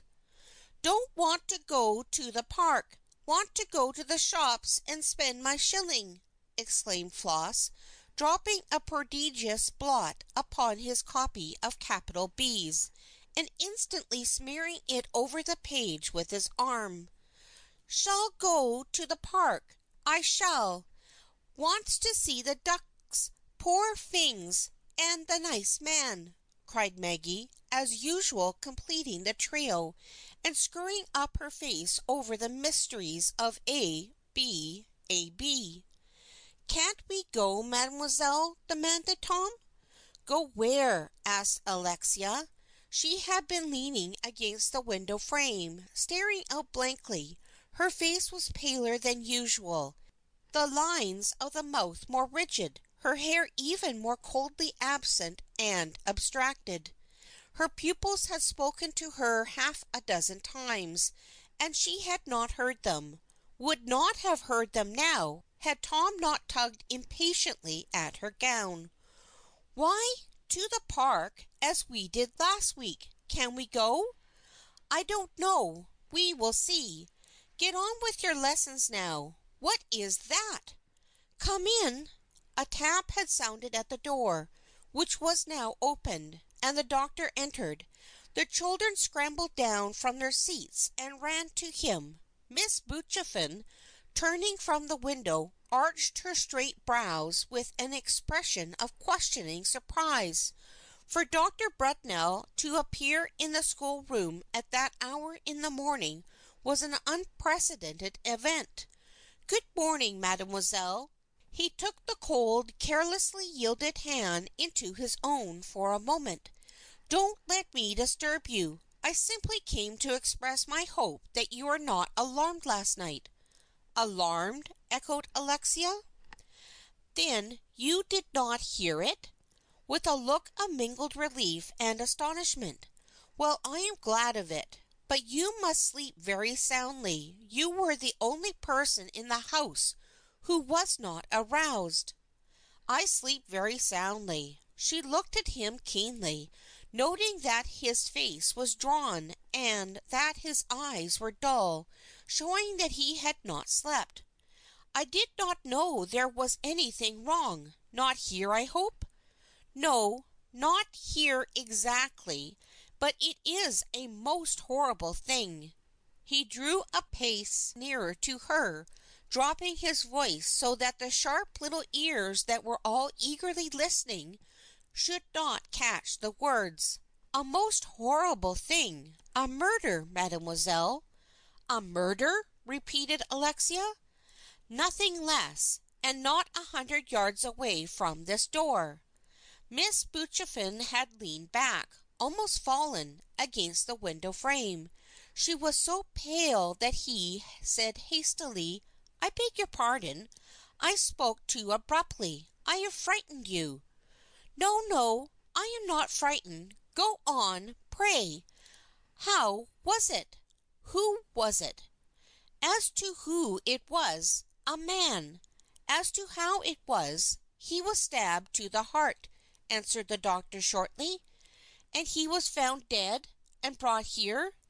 Yes, at 3 o'clock this morning, and brought here by the police. But he was dead, and had been dead for at least half an hour. I could do nothing. How horrible! How very horrible! Murmured Alexia. Did you say, sir, that he was an old man? No, he is a little more than a lad, a mere boy, 19 or 20 at the most. A handsome lad, too. I should fancy he was not English. Is there a clue as to who did it? Questioned the governess. Not that I know of yet. The police have had no time to work, you see, he reminded her gently. Ah, yes, I was forgetting, sir. Have they taken it away? From here? Not yet.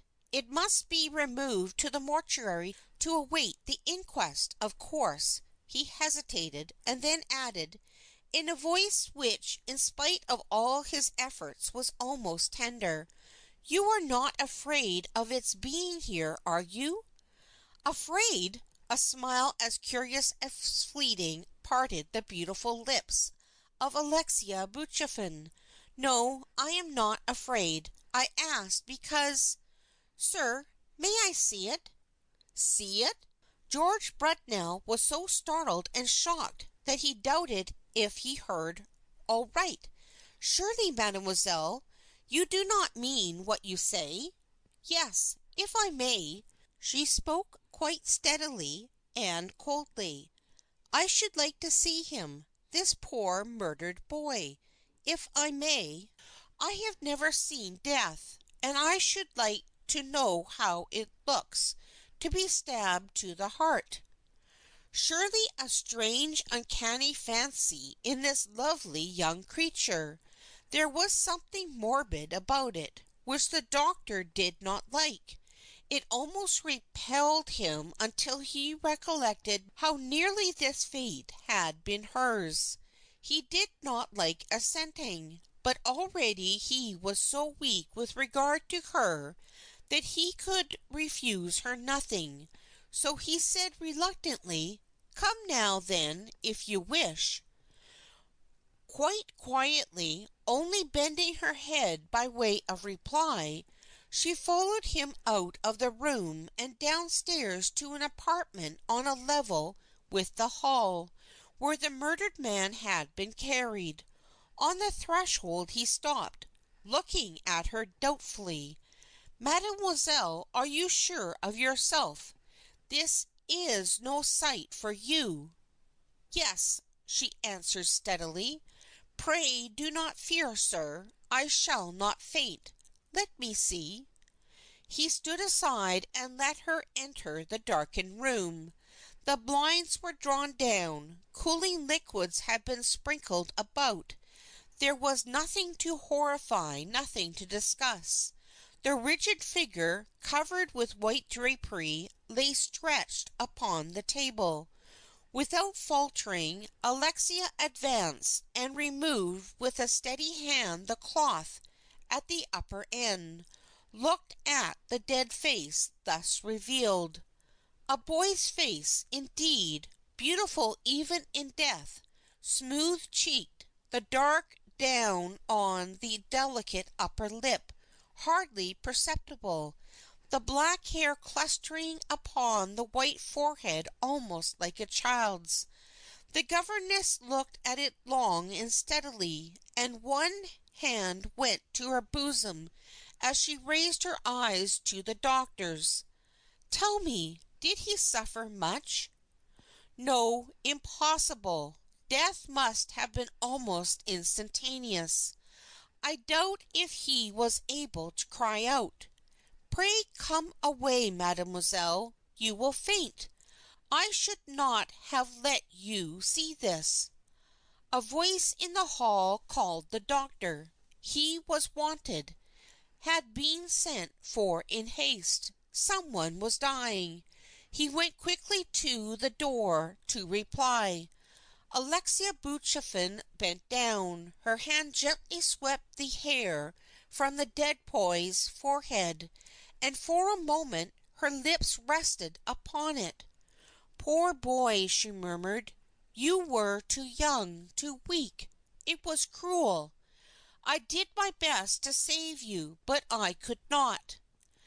Mademoiselle, pray come, said the doctor, turning from the door.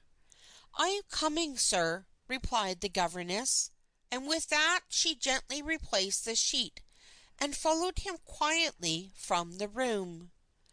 Dr. Brudenell had a busy day, a day so filled with work that, coming after his sleepless night, it exhausted him. It was later than usual when he reached home, to find his dinner spoiled and Mrs. Jessop's temper ruffled. So tired was he that, when the meal was over, he fell asleep in his chair, entirely forgetting, for once, his regular visit to Miss Beauchefin's sitting-room to bid the children good night. But his thoughts were all of her, and he dreamed of her as he sat, dreamed that she was in some trouble, grief, danger, of which he did not know the nature, and was helpless to relieve. Vague as it was, the dream was to him dreadful, and the struggle that he made to find her, to save her, was so intense that he awoke to see her standing within a yard or two of his chair, a letter in her hand, the usual calmness of her face gone, her very lips unsteady. He started to his feet, and seized her hand. The dream still clung about him, and he did not realize her reality.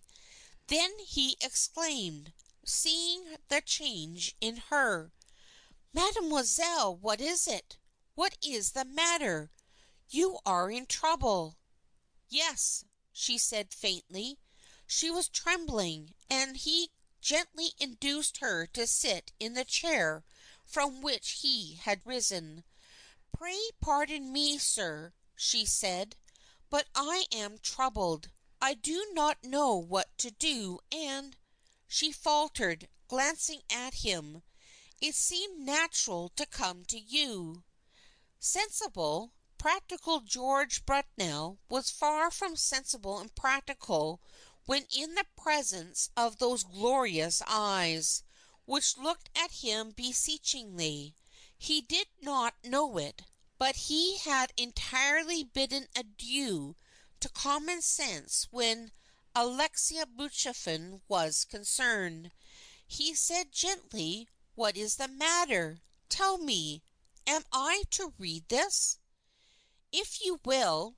She let him take the letter, and he saw that it was written in a boyish, wavering hand, and that it commenced affectionately with her name.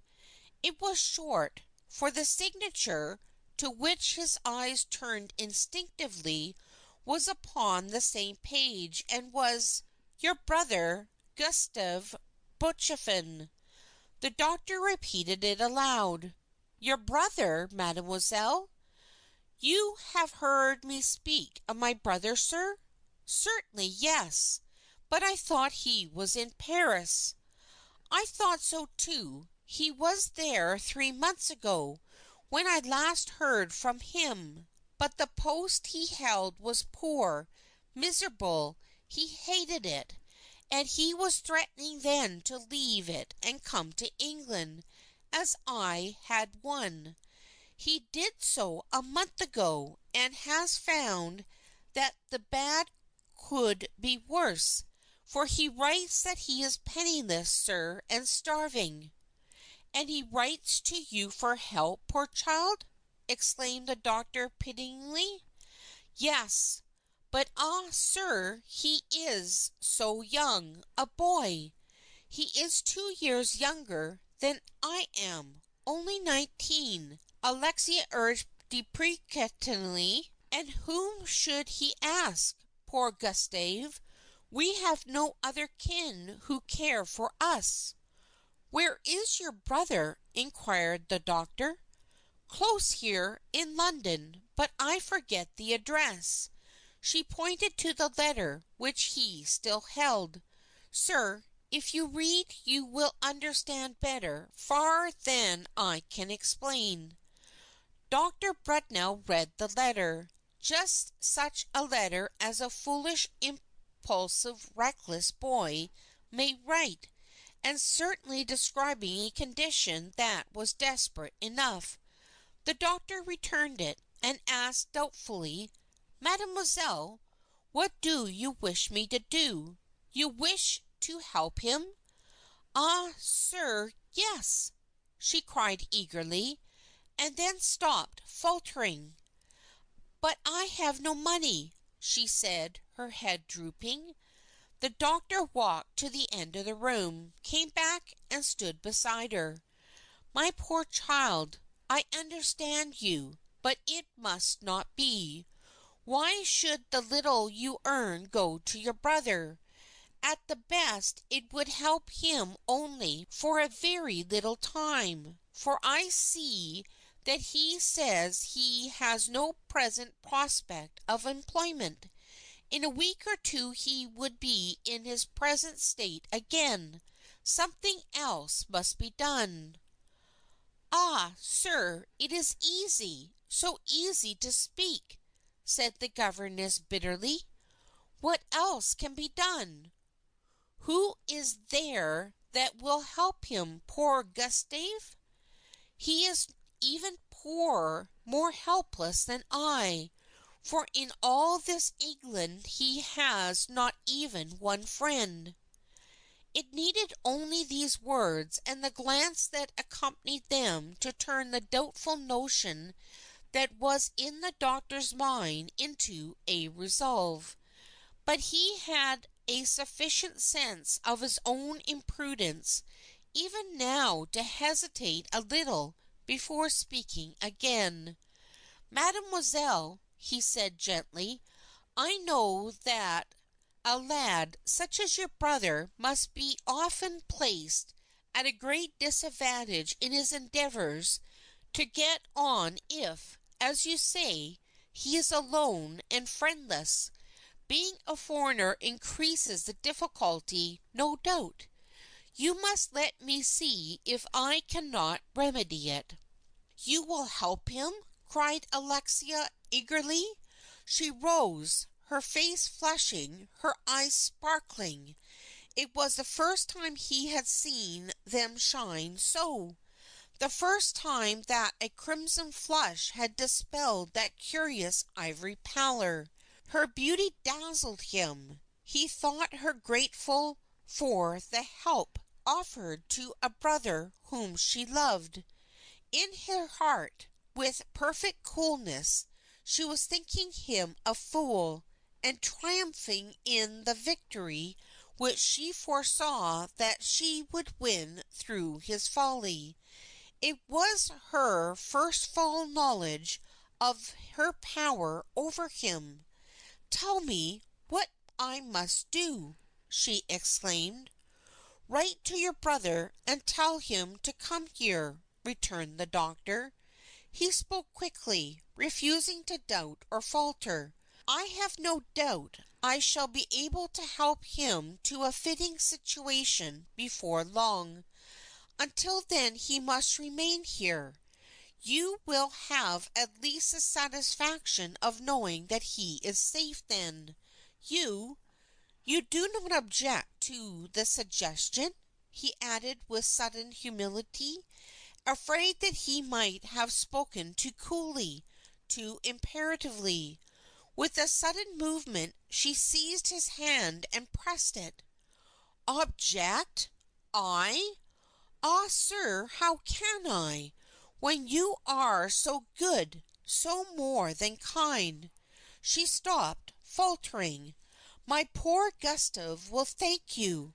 I cannot, for what I can say but thank you 100 times." "Tut, tut," said the doctor lightly, recovering his self-possession as she released his hand. "You make too much out of it. It is nothing. I am only too pleased to be able to serve you. You will write your brother?" "At once, sir." She was turning to the door when a thought occurred to him. At last lingering touch of prudence and caution made him say, "Mademoiselle, you have not told me. How did your brother know where you were? Where to write to you?" "By the papers, sir. By what you call the reports of police," she said, turning and replying without the least hesitation. "It was the first thing that he saw, my poor boy, that account of me. But he would not come here or let me know he was in England, lest I should be troubled about him. And he did not wish me to know, besides, that he was poor and distressed. I am sure of that, although he does not tell me." She left the room, and ran fleetly upstairs to her own sitting room. The children were in bed, and there was no one to see her as she drew her writing case toward her, and wrote swiftly, "I have succeeded. My cause was won before I had time to plead it. You are at liberty to come here. If, once here, you will succeed in doing what you desire, I cannot tell. It is your affair, not mine. I have done my part. Come, then, and remember yours, my brother." Dr. Bretnell, paying his visit to the governess's sitting room the next evening to bid his nephews and niece good night, found there, not the children, but a stranger. His momentary look of surprise vanished as he recollected, and, while he spoke a few rather embarrassed words of greeting and welcome, he keenly scanned Gustave Buchefin. He was a handsome young fellow, tall, slender, and dark, and looking very boyish, in spite of some deep lines on the white forehead and about the small, tightly compressed lips. His clothes were shabby, almost threadbare. There was an air of carelessness, even recklessness, about him, and yet there was something that was far more easy to feel than to describe, which proclaimed him to be a gentleman. All this the doctor noted as he took the soft, slim hand, and answered as briefly as he could the voluble speech of thanks which the young man tendered him, speaking in English less correct than Alexia's, and with a certain extravagance of expression and manner which discomfited George Bretnell, and which he decided was wholly French. But, although embarrassed, as he always was by anything fresh and new, he spoke very kindly and encouragingly to the brother, conscious always of the sister's beautiful eyes resting gently upon him. And after a few questions asked and answered, he left the two to themselves, and was called out shortly afterward to attend a very stout old gentleman whom he had warned 6 months before to take his choice between present port wine and future apoplexy. The old gentleman, being as obstinate as old people of both sexes occasionally are, had heroically chosen the port, and now, according to the account of a flushed messenger, he was enduring the punishment prophesied, and was purple already. The weary doctor took up his hat resignedly and went out. Alexia Buchefin, standing idly leaning against the window frame, negligently listening to what her companion was saying, saw her employer hurrying down the steps and along the hot pavement, upon which the sun had been shining fiercely all day. "He has gone out," she said, looking round, with a curious inflection in her voice, as though that fact had a bearing upon the conversation that had gone before. "Already?" cried the young man eagerly. "Better than I hoped. And does he leave his study, laboratory, what does he call it, unlocked?" "Yes." "Are you sure?" "Am I likely to be mistaken?" "Of course not. No." He moved across to the door. "Well, come, show me. Come." "You are in a hurry," said the governess, not stirring. "What would you have me do?" he demanded impatiently. "Can we let time and opportunity slip together with what we have to do?" "Have we not done enough for the present?" she asked slowly. Calm and cold as she was, a slight irrepressible shudder shook her frame, and he eyed her incredulously. "Your note used to be different," he said, with a meaning glance. "Enough? What do you mean?" "I saw it." She looked at him steadily, with unflinching eyes. "I saw him." "You did?" "I did." "You? What possessed you?" "I hardly know. I could not help it. I had a fancy that I must." "You with fancy! You with whims and caprices!" He laughed a laugh of fierce mockery, strode across the room, took her slender waist in his hand and felt the pulse. "Ah, you are ill. Your nerves are out of order, or," in a different tone, "you suffer from a lapse of memory, perhaps." "What do you mean?"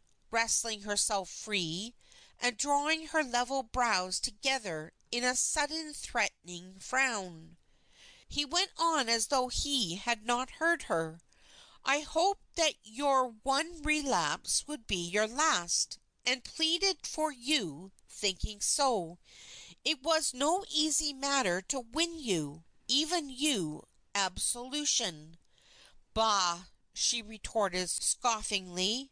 "Think you I do not know why it was granted?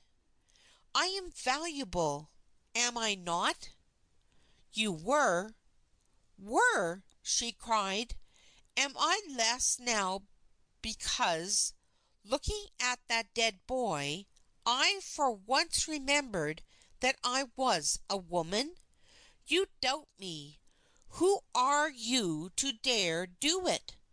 What have you done for the cause that will weigh in the scales against what I have done? Show me the paltry pinprick of suffering that you place against my agony." "Hush!" he said, in a low tone, and glancing round warningly, evidently taken aback by her sudden vehemence. "You mistake me. I wished merely to remind you." "Goad me, rather!" she retorted with unabated passion. "I forgot. I forgot either the blood of the dead or the tortures of the living. I forgot the oath I swore with this in my hand."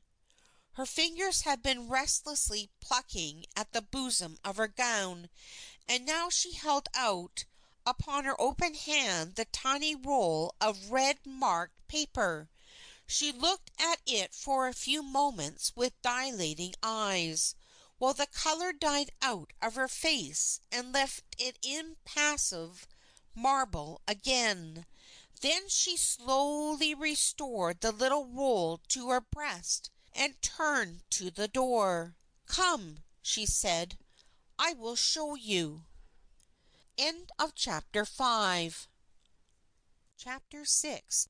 Dr. Brutnell realized very often the fact that the life of a London medical man, however large his practice and solvent his patients, is not by any means an enviable one. Once upon a time, when a red lamp had been a novelty, and the power to write M.D. after his ordinary signature a delicious dignity, a patient had been to him a prodigy, something precious for its rarity, even if it called him away from his dinner or ruthlessly rang him up in the middle of the night. But that was a long time ago, in the days of his impetuous youth, and now, in his prosperous middle age, he would often have willingly bartered a good many patients for a little more leisure. This was particularly the case upon a hot oppressive night a week later, a night such as London generally experiences in August. It was Saturday, and certainly it was not pleasant, after a week of fatiguing work, to be summoned as soon as he had got into his bedroom, at considerably past 11 o'clock at night, to attend a patient who resided somewhere in the wilds of Holloway. However, there was no help for it, and the doctor, philosophically resigning himself, and taking care to be sure that his latch-key was in his pocket, spoke a word to Mrs. Jessup, as a precaution against that worthy woman's putting up the chain of the hall door before she went to bed, and let himself out. It was a fine night, hot as it was, with a large bright moon hardly beginning to wane, and myriads of stars. Dr. Brunell, as good and quick a walker now as he had been 20 years before, thought lightly of the distance between his own house and that of his patient, and soon reached his destination. It was little that he could do. In fact, he had been sent for without real need, and it was not much after 12 o'clock when he reached the railway arch which spans the Holloway road. He stopped for a moment, and looked up, thinking what a black bar it seemed in the yellow moonlight, and how oddly quiet the streets were, which all day long were teeming with noisy life. Most of the shops were closed, and only a few straggling foot passengers were to be seen. Only for a moment did he thus glance about him, taking his hat off to push the damp air from his forehead, for his quick walk had made him warm. Then he walked on under the arch, to stop before it was half traversed, for a hand suddenly placed upon his shoulders brought him to a halt. "Your pardon, sir," said a voice in his ear. "You are a doctor, I believe?" "I am." The doctor tried in the gloom of the arch to make out the face of the inquirer, but in vain. He could only tell that it was a young man by his voice and gestures, and he saw that he was considerably taller than himself. "Dr. Brunell, I think." "I am Dr. Brunell. What is wanted?" "Yourself, sir, if you please. A person, my brother, is ill, almost dying, it is feared. Will you accompany me to him? There is no time to be lost." "What is the matter with him?" asked the doctor. "Sir, you will know when you see him. With a deprecatory shrug of the shoulders, "Can I tell?" "But is it a fit, a fever, an accident? What is it?" asked Dr. Brunell impatiently. "You must know that." "Sir, it can not be a fever, since an hour ago he was well. Pray, sir, will you come? He is very ill. Delay is dangerous." The man moved on as he spoke, and the doctor moved with him, for his arm was still clasped by the stranger's strong, supple fingers. But outside the archway he stopped. "Stay! Why do you come to me? Have you no regular medical attendant?" We have not, sir. As to why I come to you, I have heard of you, that is all. I reached your house almost as you left it, and have followed you and waited. Pray come, sir, I entreat you. There is a carriage waiting here."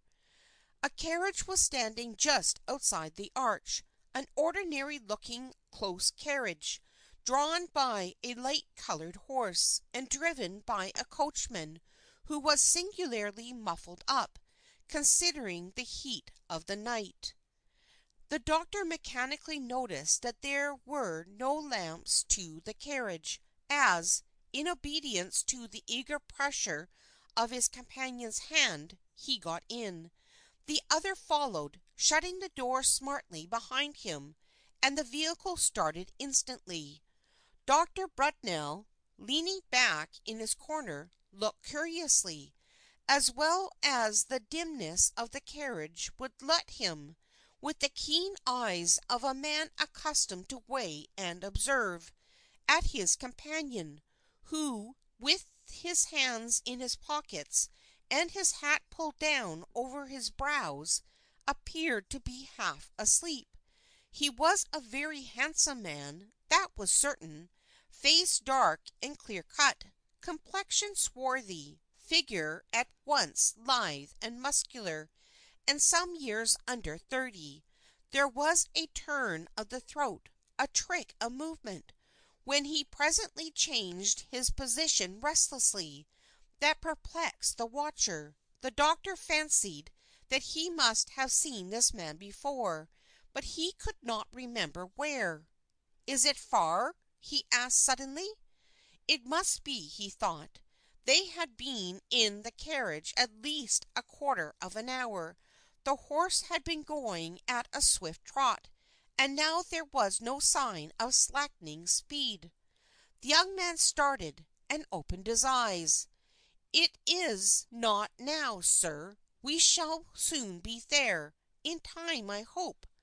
He stamped twice upon the floor of the carriage impatiently, as though in anxiety, but the sound seemed to act as a signal, for the driver instantly whipped up the horse, and the speed was increased, almost doubled. The curtains of the window were down, and the doctor drew one of them aside and peered out. They were in a street he did not know, badly paved, badly lighted, squalid, flanked by rows of high mean houses, half of which seemed empty, for hardly a light shone from their windows. He looked round. "Where are we?" "We are close there, sir." "But what street is this? I don't know it in the least." "Sir, I do not know it, but I know that in a moment we shall be there." The doctor sank back into his corner again resignedly.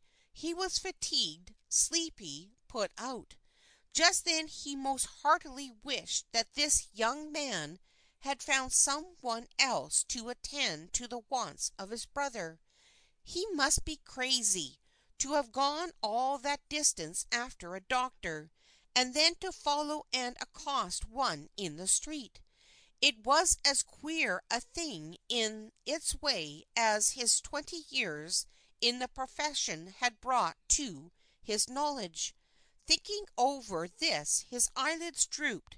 He no longer saw the dim figure of his companion, and was startled when presently the carriage stopped with a jerk.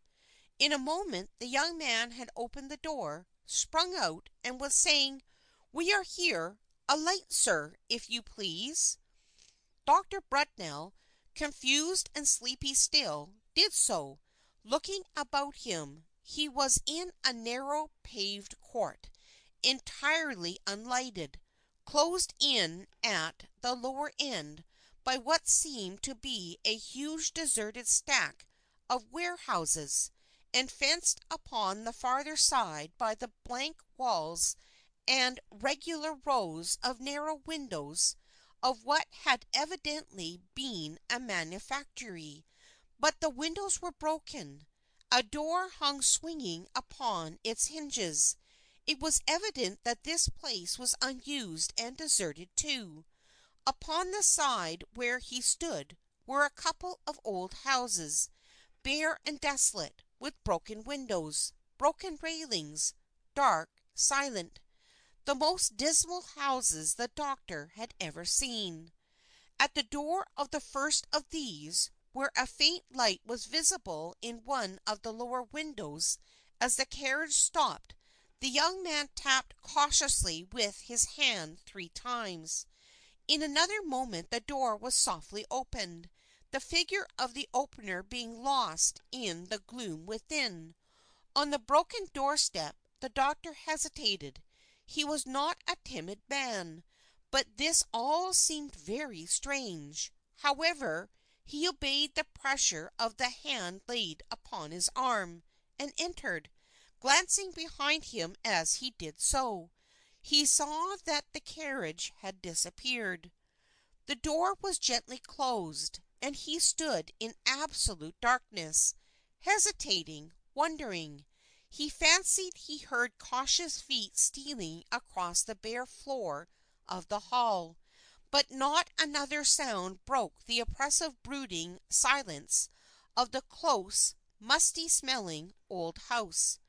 In another moment he would have spoken, have demanded the meaning of all this, when a faint gleam of light appeared at the end of the hall, and from the lower stairs a man's hand and arm became visible, holding a lamp. A hand was laid upon his arm at the same moment, and the voice of his summoner spoke quietly in his ear. "Your patient is ready, sir. Come, if you please." The speaker went towards the stairs, and the light was withdrawn. The doctor followed him for a few paces, then stopped abruptly. "Downstairs," he said incredulously. "Sir, he was too bad to be moved. I see. Go before, if you please." The light glimmered faintly at the foot of the staircase again, and the doctor followed his conductor down, noting that the steps were dirty and bare, that the stone passageway at the bottom was also dirty and bare, that, for all the indications that there were to the contrary, this was an absolutely unfurnished house. As he reached the last stair, he looked keenly at the man who held the lamp, a middle-aged man, loose-jointed and loosely dressed, with iron-gray hair and a scar upon his cheek. He spoke with a slightly foreign accent, and, with a bow, moved aside from the doorway in which he stood. "You are welcome, sir. I thank you. Enter, if you please." Dr. Brunell did so, then started and stopped involuntarily. A sick man, a man on the point of dying, were they mad enough to keep him in a room such as this? A room! A sty, rather! The door was stone, with a few sacks spread upon it. The windows were secured by crazy shutters. The only table was formed by boards laid upon 2 old barrels, and the 2 or 3 chairs were broken. The only other piece of furniture or semblance of furniture was an old couch, the horsehair covering tattered, straggling pieces of the stuffing hanging down. Lying upon it was the figure of a man, with some roughly applied bandages about his head and face. Strange as it all was, the sight of this man, the cause of his being there, restored to the doctor his professional coolness and self-possession. He was a medical man. This was his patient. He advanced, and with rapid, deft fingers removed the bandages, laying bare a face so horribly disfigured that, practiced as he was, he felt his own turn pale. He spoke quickly and aloud, knowing that the sick man was insensible, and looking at the other 2. "What's this? What has happened to this man? He is burnt." "As you say, sir," the gray-haired man, still holding the lamp, bowed. "Most horribly burnt, and with chemicals. Is it not so?" "It is, sir." "There has been an explosion. He was trying to do something with them, probably combine them. He made a mistake in his method, or calculations, and they exploded," said the doctor rapidly. "Again you are right, sir." The two men exchanged swift glances of mingled admiration and contempt. Admiration of the doctor's quickness and lucidity, contempt of him for being there. He did not see them. He was continuing his examination of the insensible man. The injuries to the head and face were the worst, but the throat, chest, and arms were also burned severely. Dr. Brunell rose from his knee, upon which he had sunk down to pursue his examination. "You should have told me what the case was," he said sternly, looking at the young man. "You bring me here in ignorance, and I am absolutely helpless. I have no materials for treating injuries such as these. I require lint, oil, bandages." "They are here," said the gray-haired man quietly, and, as his companions, in obedience to a motion of his hand, left the room, he looked at the doctor and asked anxiously, "Sir, can you save his life?" "I don't know. It depends upon his condition, of which I know nothing, and the care that is bestowed upon him. But," with a glance round the wretched apartment, "he will not live if he stays here." "He will not stay here." The doctor said no more, for the young man came back with bandages, lint, and oil. All three had evidently been purchased in anticipation of their being wanted. The doctor applied them as well as he could, by the dim light of the lamp. The patient moved and moaned, but he did not open his eyes or show any signs of consciousness. The other two did not speak once. His task concluded, the doctor turned to them abruptly. "He had better be moved at once.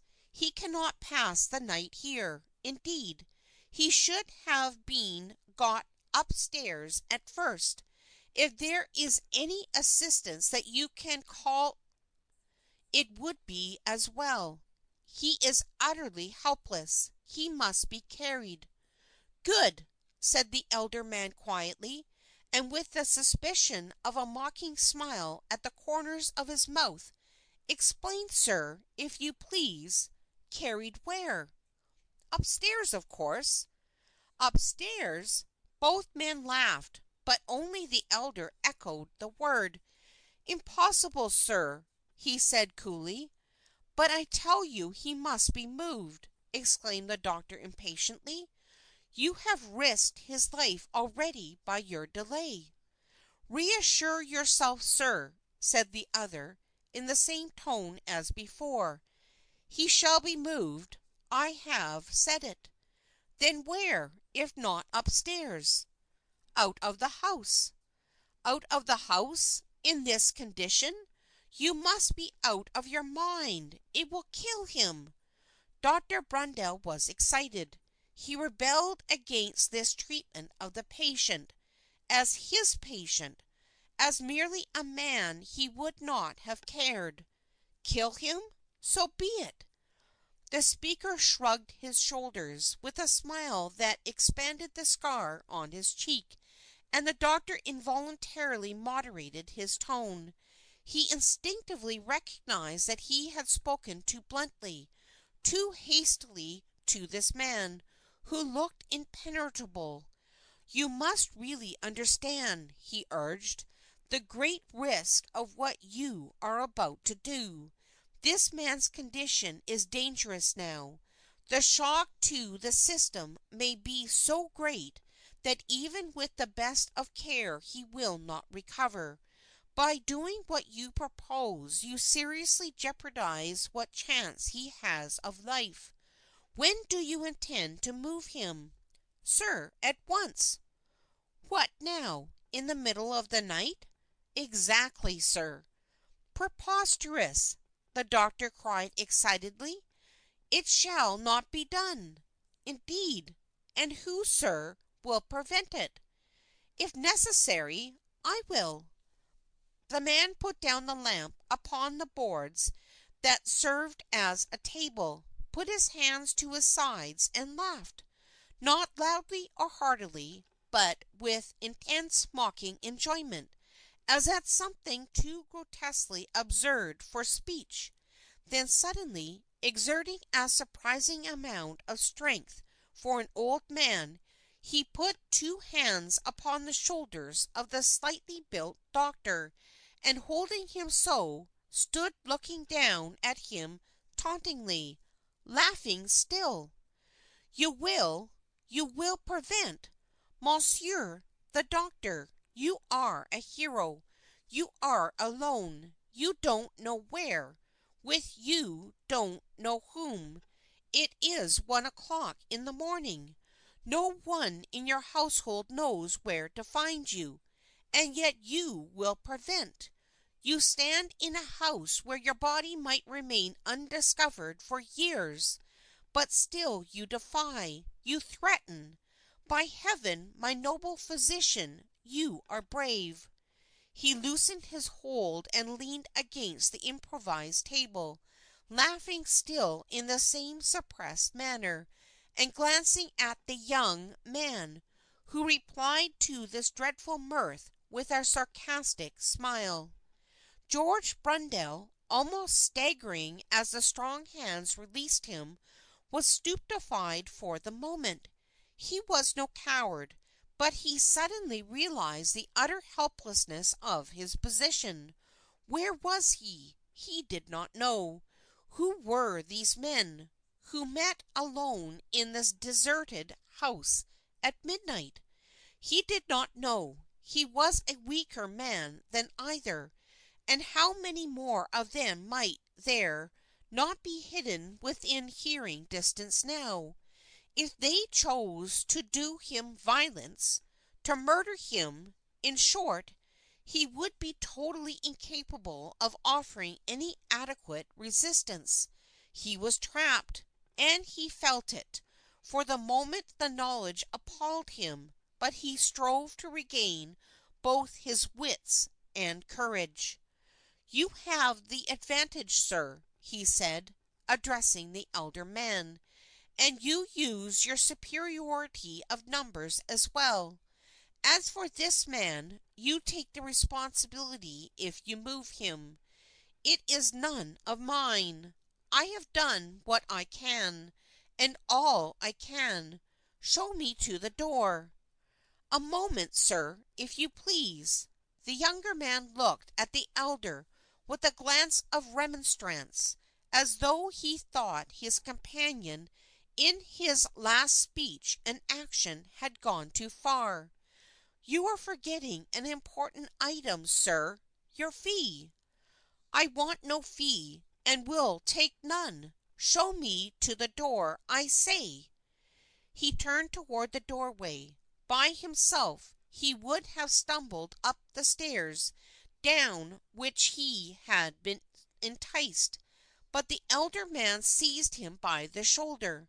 He spoke now in a tone almost as courteous as that which he had just used had been insulting. "Your pardon! A moment, sir, if you please. You were called here." "Trapped here!" interposed the doctor angrily. "Well, well." The other spoke blandly, soothingly, as though to a restive child. "Trapped here, if you will. A word. What does it matter? Permit me to finish. There are two things to do, sir, and you have done but one." "I will do nothing more." George Brundell was thoroughly master of himself again now, and he flung off the hand upon his shoulder. The young man moved and stood between him and the door, and the elder resumed coolly. "A difficult thing, since it has something like death to answer for," with a glance at the senseless disfigured form upon the couch, "but an easy thing, a mere bagatelle to a man such as you, a skilful chemist, a practiced handler of chemicals. Monsieur, you will do what yonder bungler failed to do. You will, if you please, combine these chemicals." "I will not." The doctor's temper was roused. The thought that he had been so tricked made him forget the danger he was in. He spoke without any signs of fear now, and faced the pair. Comprehension he had not, but suspicion he had, and he spoke it out heartily. "I will not," he repeated. "Whatever villainy it is that you perpetrate here, I will have no hand in it. To whatever atrocious use it is that you design to put things you speak of, I say that I am glad that they have turned upon one scoundrel at least. It is useless to put these chemicals before me. I swear that I will not touch them. I would sooner cut off my right hand." "Ma foi, monsieur!" Again the elder man smiled. "You are likely, if you remain obstinate, to lose more than that. Come, consider, sir, reflect. You are helpless, and we are impatient. Your summer nights are short, and we have much to do. Come, then, speak." "Ah!" cried the younger man suddenly, but in the suppressed tones which both seemed to use habitually. "Hush!" Dr. Brundell had heard nothing, could hear nothing, although he listened eagerly, but it seemed that the sound, whatever it might have been, had alarmed the two men. It was evidently repeated, for the lamp was put out instantly, and he felt himself forcibly thrust into what seemed to be a cupboard, and heard the key turned in the lock.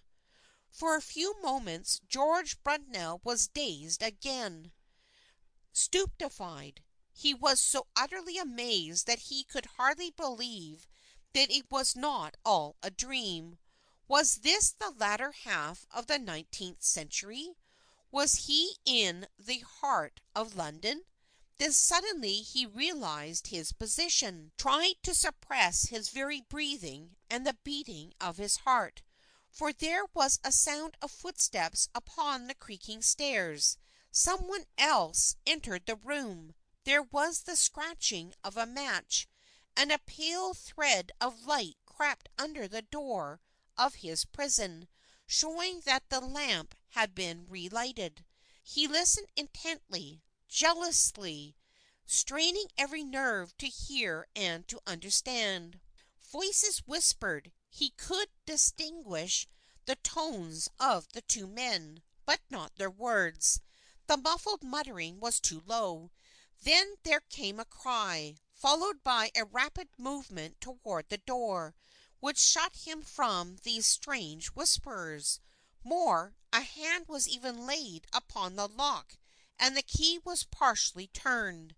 Then there came a scuffle, almost a struggle, a sound of something being dragged along the bare boards, and the voice of the elder man muttering fiercely, threateningly. The doctor, as the footsteps retreated and the savage, repressed sounds died away in the distant murmur, leaned against the damp wall of his prison, and fought with a fresh perplexity. The newcomer into that gloomy house of wickedness and mystery was a woman. He had heard the sweep of heavy skirts at his door was approached, and that one shrill, hardly stifled cry had surely been a woman's voice. Then the pale thread of light was withdrawn. the sound of footsteps moved toward the door, and a horrible fear assailed him. Was he to be left there to break his way out into light or to die in darkness? The notion was horrible. His self-control failed him, and with his clenched hands he hammered upon the panels of the door, calling out loudly that he would not be left there, trapped like a rat, and appealing to them to let him out.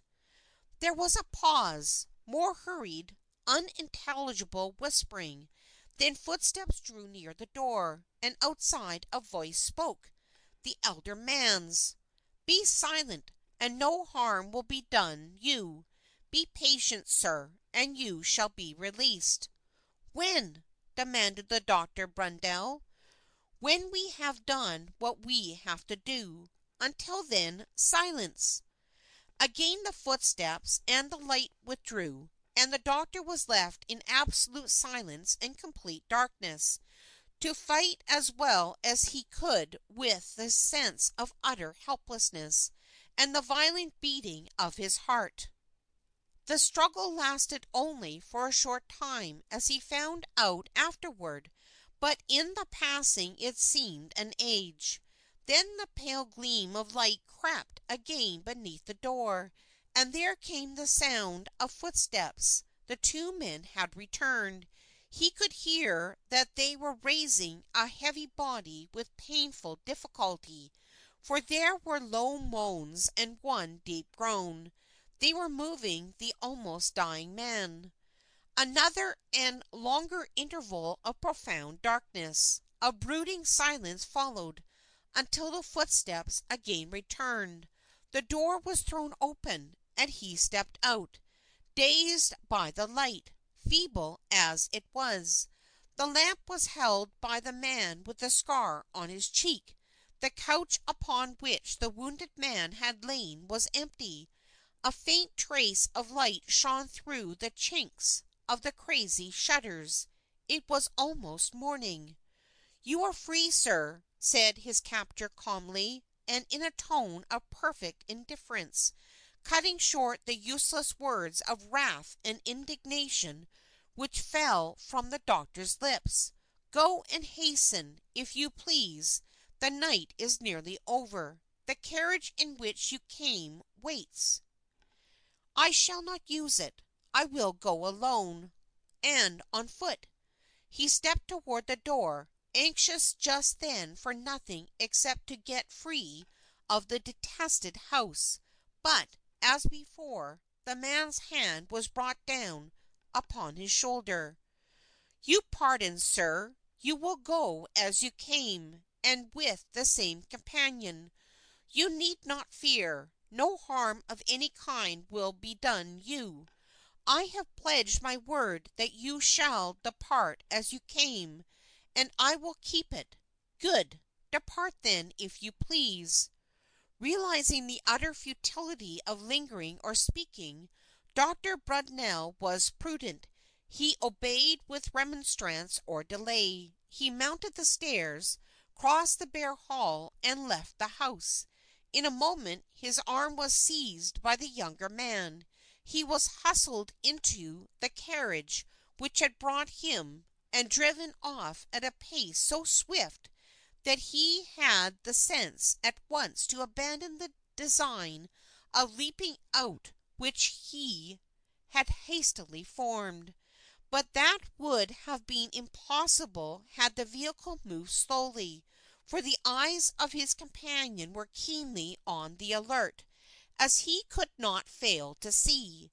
Not a word upon either side had been spoken when, some half an hour later, the carriage suddenly stopped.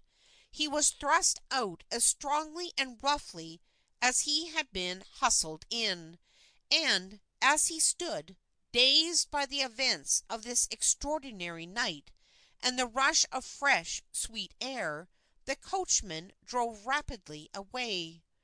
George Brundell looked about him like one bereft of reason.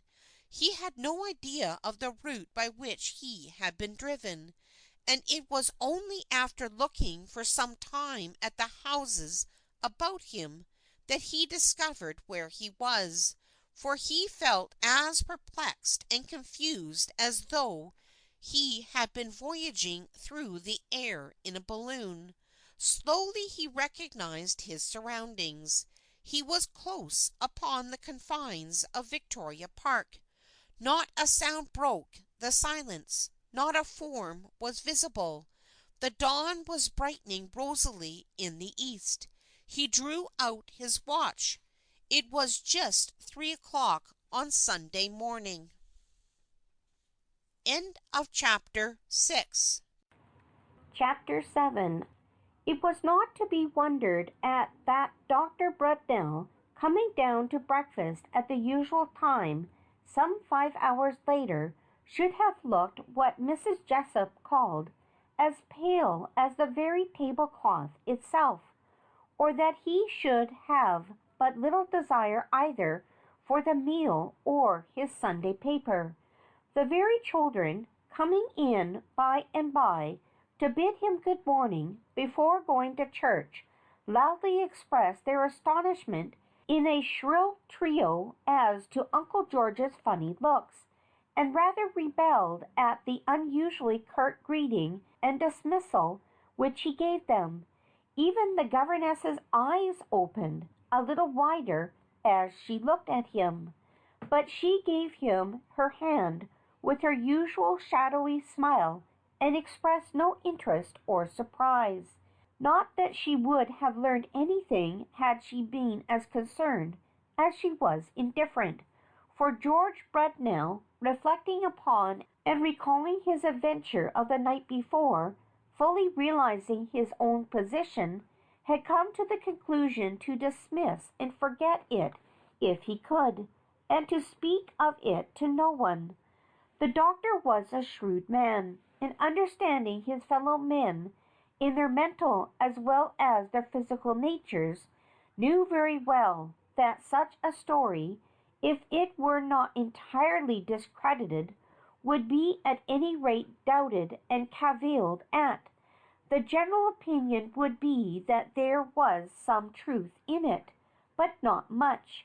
He was a sensitive man, disliking and dreading ridicule, and he came to the conclusion that no possible good could result from his publishing the story. He did not know the men, the street, the house, and the locality were alike unknown to him. When speech could do no good, could throw no light, silence became wise. He would be silent. He fell asleep in his comfortable chair presently, and waking up in a couple of hours, was cheerful, more cheerful than usual. It happened that he was not called out, and that there were no visits that he was absolutely obliged to make, so he spent the day about the house and garden, enjoying his leisure almost boyishly. He romped with the children in the garden, swung them, played ball with them, would have even run races with them perhaps, as they earnestly besought him to do, had the weather been cooler. Suddenly he caught sight of the perfect face of Alexia Buchefin at the window, with her brother beside her, and meeting her dark eyes, was a little abashed for the moment. He did not play with the children any more, and the young rebels wondered why, after being in such an absolutely seraphic temper, he should turn cross so suddenly. Perhaps it was not her watching that vexed him, but the scrutiny of that other pair of eyes. For slowly and reluctantly George Brudnell had by this time made up his mind that, with every desire to like this handsome young Gustave Buchefin, he could not do so. Prejudice, no doubt, said the doctor to himself, when presently, after having discreetly quieted his nephews and niece by a gift of sixpence each, he sat down to smoke a cigar in his study. But upon my word I shall be glad when the young fellow is out of the house. Well, this post at Langley's will be a pretty good chance for him if he chooses to stick to it. If he has any sense he will. I'll tell her this evening, by the way. He did not see Alexia again until the children were sleeping and the twilight was fading at the approach of night. Then, looking from his study window, he saw her, tall and erect, in her black dress, pacing the gravel walk beside the trimly kept lawn. Her brother was at her side again, and they were talking earnestly, absorbedly, he with his usual redundancy of gesture, she with unfailing calmness. It seemed that they were arguing about something, he urging, she resisting, for presently she flung off the hand which she had placed upon her arm and turned her back upon him. His face darkened. The lines about his mouth grew hard. He spoke a word or two, regarding her with a curious smile, and then, turning upon his heel, without waiting for a reply, went into the house. Dr. Brudnell paused, stood hesitating for a few moments, then went out and joined her. She would have moved away as he approached her, but, with his usual diffident, shy manner toward her, he begged her to remain for a little while, as he had something to say. Then she turned and walked beside him, her eyes fixed intently upon him in the gray dusk. Had he kept his eyes upon her face, instead of nervously looking away, he would have seen upon it curiosity, and signs of apprehension too scornful and contemptuous for fear. I will only keep you a moment, mademoiselle. I wanted to say that with regard to your brother, yes, sir, I am glad to tell you that I have been successful in my efforts on his behalf. There is, in the business house of a friend of mine, a post vacant which I think will probably suit him, and which he is likely to fill creditably. Indeed, I may say that it only awaits his acceptance tomorrow. Her eyes had wandered away from his face when he began to speak. Now they came back quickly, gleaming brightly in the dusk. He was taken aback, and yet he wondered why, for she merely repeated, "Tomorrow?" I was merely going to add that tomorrow an interview will probably settle the business. Ah, sir, you see, you are so kind, so good.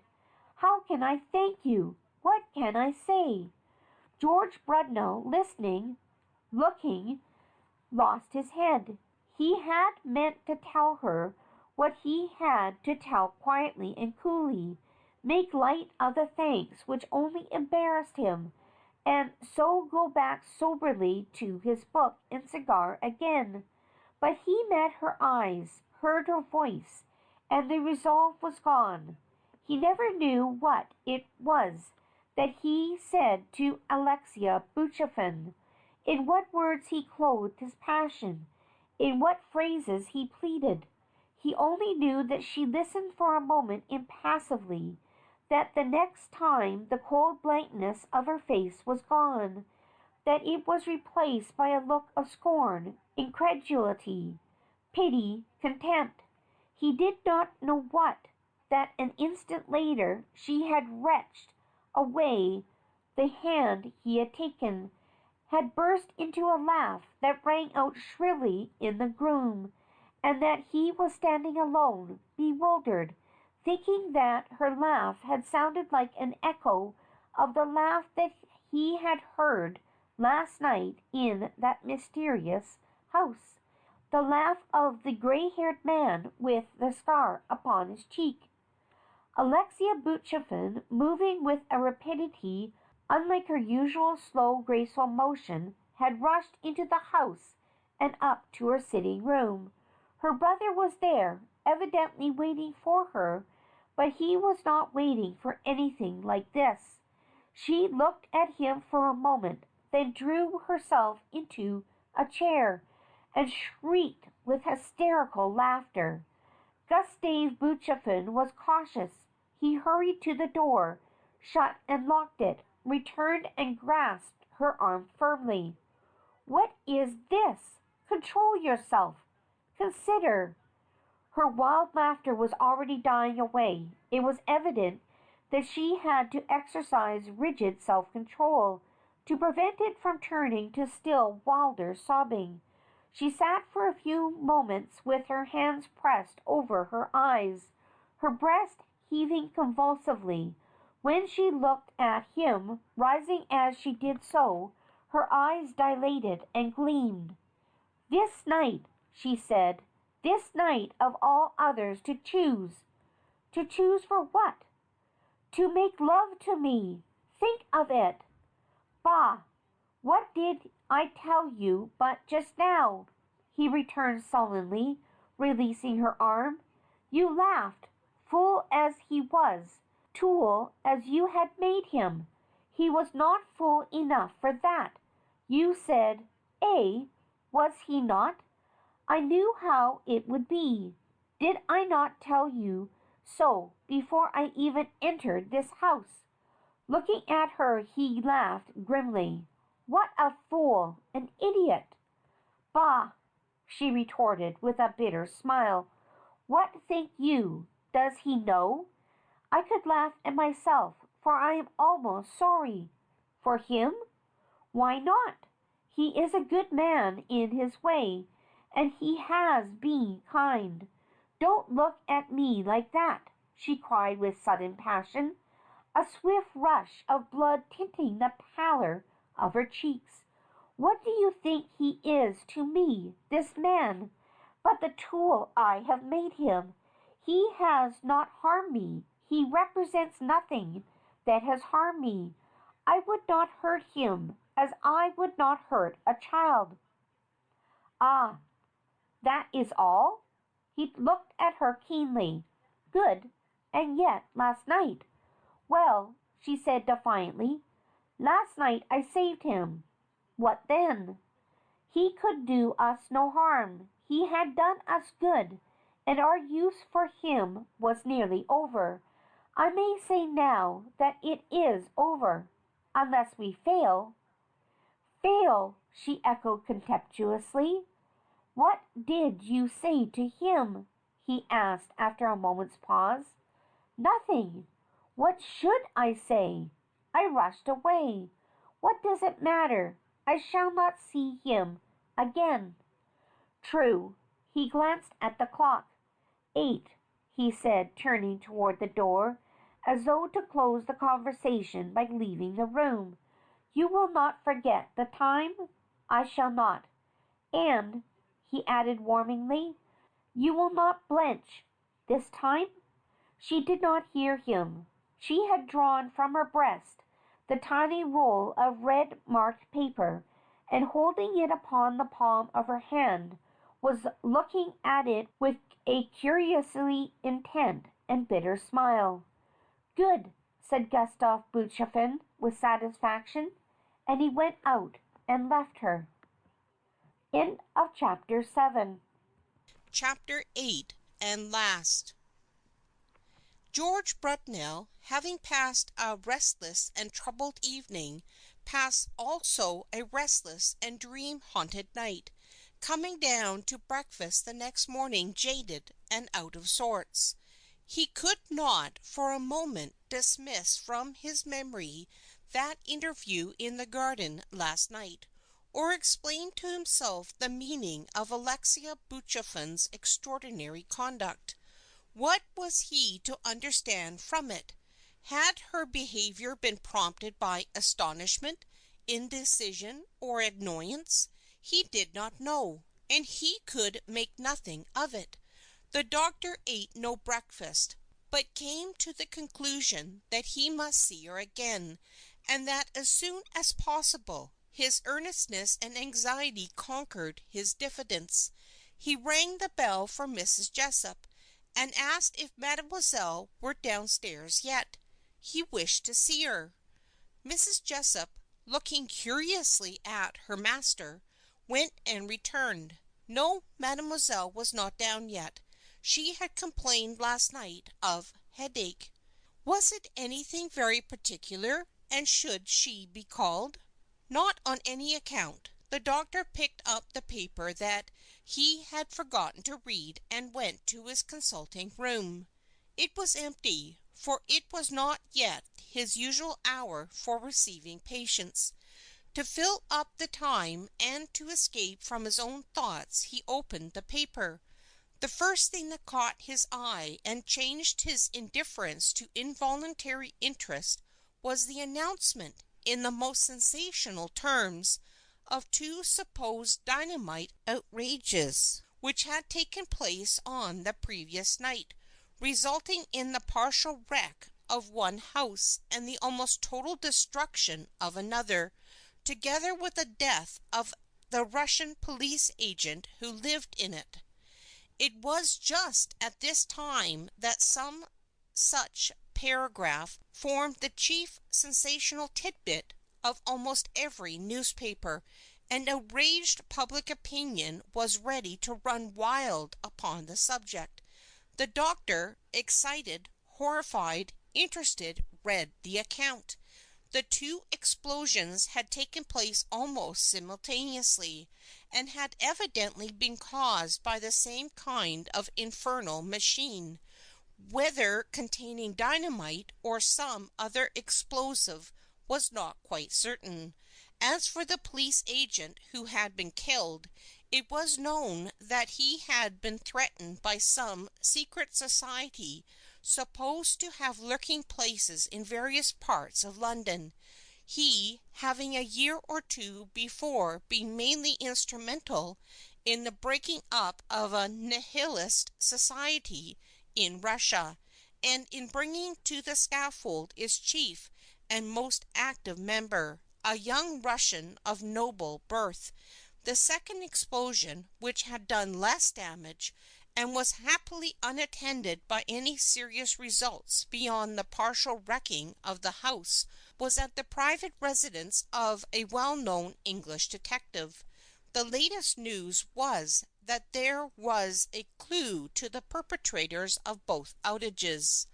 Dr. Bretnell tossed aside the paper, shrugging his shoulders at a madman's irresponsible rashness and folly, and turned his attention to the patient who just then came in. That patient and the many succeeding patients thought the doctor odd this morning, brusque, absent, constrained, gruff. He was thinking of Alexia, wondering what she would say to him, wondering still more what he would say to her. The room was empty at last, and he went back to the dining room and rang again for Mrs. Jessup.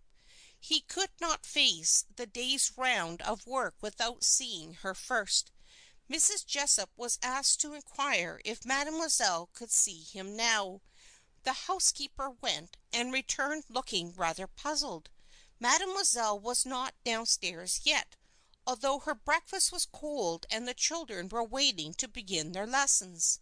Mrs. Jessup was alarmed. Her master wondered and felt anxious. "She may be ill," he said. "You say she complained last night. Go and see. Stay, I'll come upstairs with you." He did so. At the governess's door, Mrs. Jessup knocked softly and waited, knocked loudly and waited. Then, in obedience to a gesture from the doctor, she tried to open the door. The handle yielded instantly, and she, looking in, cried out, "Sir, she isn't here." The bed was untouched, had not been slept in. The housekeeper looked frightened at the doctor's white face as he glanced round the room. "Call her brother. He has not been seen either. Quick!" A couple of curious maids, lingering on the stairs, ran up the next flight to obey. There was the sound of knocking at panels, a pause, and a cry at which George Bretnell felt his heart turn cold, for he understood what it meant. That room was vacant also. He sent all the women away, and examined Alexia's apartment himself. There was not a line of writing, nor a trace or clue of any sort to explain this mystery. A few articles of clothing were scattered careless about on the chairs and on the sofa. A faded flower which she had worn yesterday in the bosom of her gown lay upon the toilet table. The poor blossom was dry and withered. He took it up in his hand, crushed it, and flung its powdery fragments from him. Then he came out, shut the door, and went straight downstairs and out to his waiting carriage. George Brudnell, afterward looking back upon that day, wondered how he got through it, but he did, and reached home at last, to be met by Mrs. Jessup, who, in the last stage of amazement, indignation, and perplexity, informed him that Mademoiselle and her brother had not yet made their appearance. He had expected that, and cutting short the good woman's garrulous comments and questions, sent her away. He left his dinner untouched, and went into his consulting room, and, as he waited for the usual influx of patients, strove to understand, to think. People came in, and he attended to them and watched them go. They told him, some of them, that he looked out of sorts and pale, and he laughed, saying that he was all right. The evening wore away. It grew late. Every one in the house had retired but himself. It was nearly 12 o'clock, and he was still sitting, with his head in his hands, trying to solve the problem that perplexed him. Suddenly he started up and listened. There were footsteps outside, rapid, cautious. A key was placed in the lock, and the door yielded. He darted out into the hall, and grasped the arm of the stealthily entering figure. Alexia! With a swift gesture, she signed to him to go back into the room, entered after him, and cautiously shut and locked the door. Then, with another rapid movement, she pulled aside her veil, and stood looking at him. He was too astonished to speak, but he saw that she was breathless, intensely pale, that her dress was slightly disordered, and that in the eyes which he knew that he had never understood there was an expression which he could read at last, a look of mingled defiance and fear. "Sir, will you save me?" Save you? In a bewilderment he could only confusedly echo her words. She moved a pace nearer to him. "Yes, save me. Last night you said you loved me, but I do not plead to you for that. I plead because I am a woman, alone, friendless, lost without your aid. Sir, will you give it? Will you save me? From whom? From what? From the hands of the police, who are now, as I speak, on my track. From the Russian government, to which I shall be delivered. From the death, or worse than death, which their sleuth hounds will mete out to me." "Death? Good heavens! What have you been doing?" She laughed, glanced round the room, caught up the paper which lay where he had put it down, and pointed to the column which he had read. "That!" she cried. "That? What do you mean?" "I mean that I killed that man," she answered deliberately. "I placed the infernal machine by his door, and so took the vengeance which I swore to take a year ago, when he took prisoner and gave to torture and death my lover. I failed once, I failed twice. Last night I succeeded. He is dead." "You murdered this man?" "Yes, as my lover was murdered, as my brother was murdered, as my mother and my sister are being murdered in Siberia, and my father died, murdered in the dungeons of St. Peter and St. Paul. And for what? For daring to act, to speak, to read, to think, for striving to be men and women, for revolting against a horrible tyranny which crushed them as it crushes millions. That was their crime. Bah! What do you know, you English, of brutality, of force, of cruelty, of slavery? You play with the words and think you have the thing. She looked at him as he shrank from her, horrified, unable to grasp or believe her words. Again she laughed bitterly and put her hand into the bosom of her dress, drew out a little roll of paper, and held it toward him. The doctor drew back. It had suddenly become horrible. He faltered. "What is it?"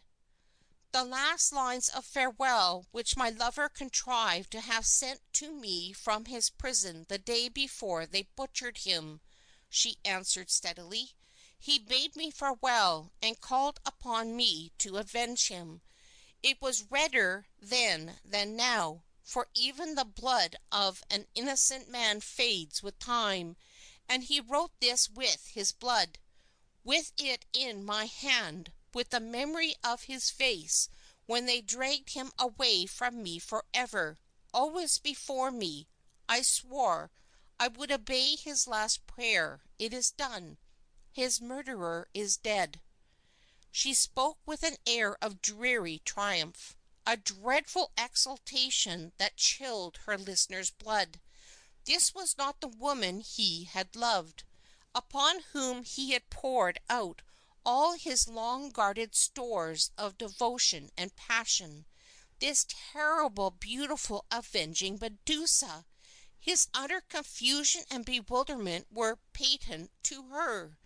As he sank into a chair, she drew a pace nearer to him, speaking rapidly, never pausing except when he himself interrupted her, never halting for a word.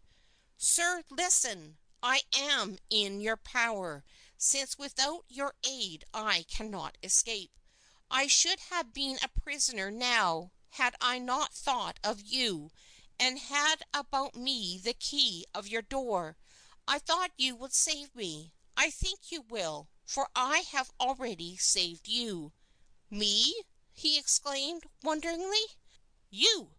Think you I did not know where you were taken on Saturday night?" "You knew, then?" "Then I was there, yes. I knew you would be waylaid and taken there. I knew what you would be asked to do. First, to attend to the injuries of the foolish one among us who had tried to do what he could not do. Secondly, to finish what he had begun. You are a braver man than I thought you, and you refused.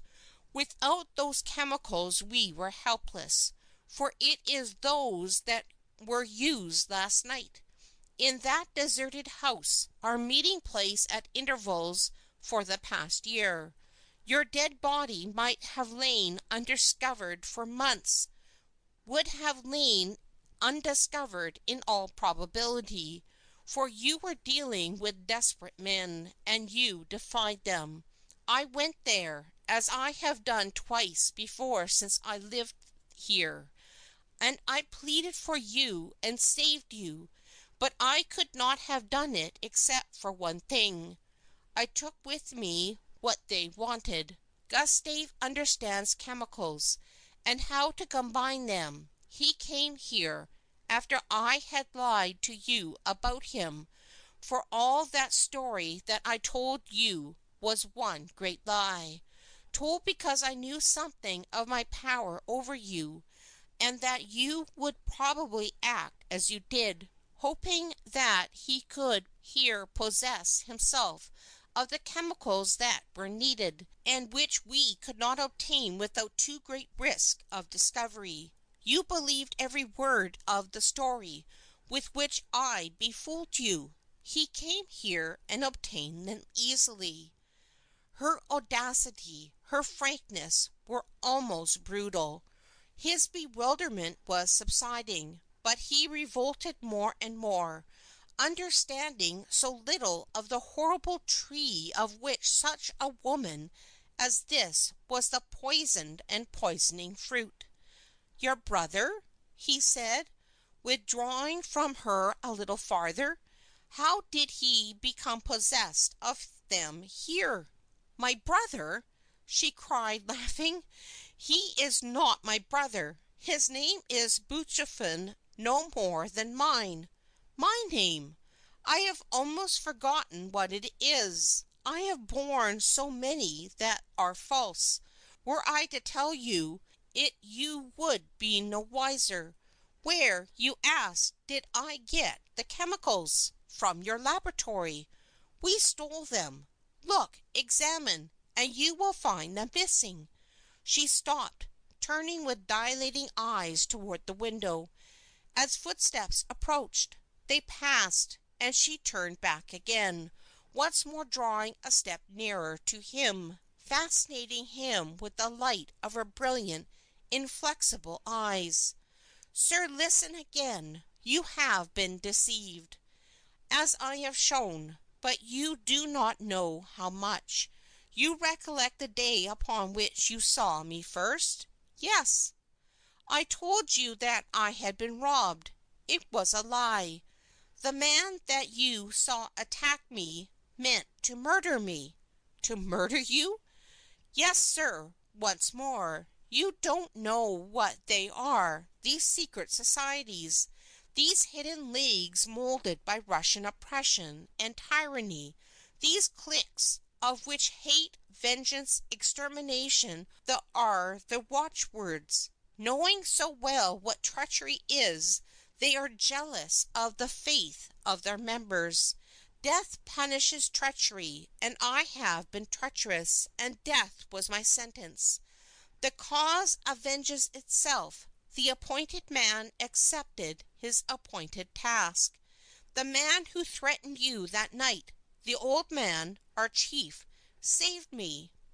George Brundell passed his hand over his forehead. The feeling which had assailed him when he was a prisoner in the mysterious house assailed him again. The involuntary doubt as to the reality of what he saw and heard. Still, with her relentless eyes fixed upon him, she went on. "I have been treacherous. I will tell you how. There belonged to us a lad, a boy, almost a child. He was innocent, simple. He was our errand boy, cat's paw, what you will. And he did what you have done. Fell in love with me. Because I am beautiful, perhaps. Bah! Many men have loved me. It is nothing. We suspected him, though him false. With the cause to suspect is to condemn. He was condemned. And to me was allotted the task of striking him. I meant to do it. I swore to do it. At the last moment my courage failed me. Perhaps I pitied him, and I spared him. The sentence passed upon him was passed also upon me. And he? He? She met his look with a gloomy smile. "The cause does not forgive unless for its own good, as it afterward forgave me.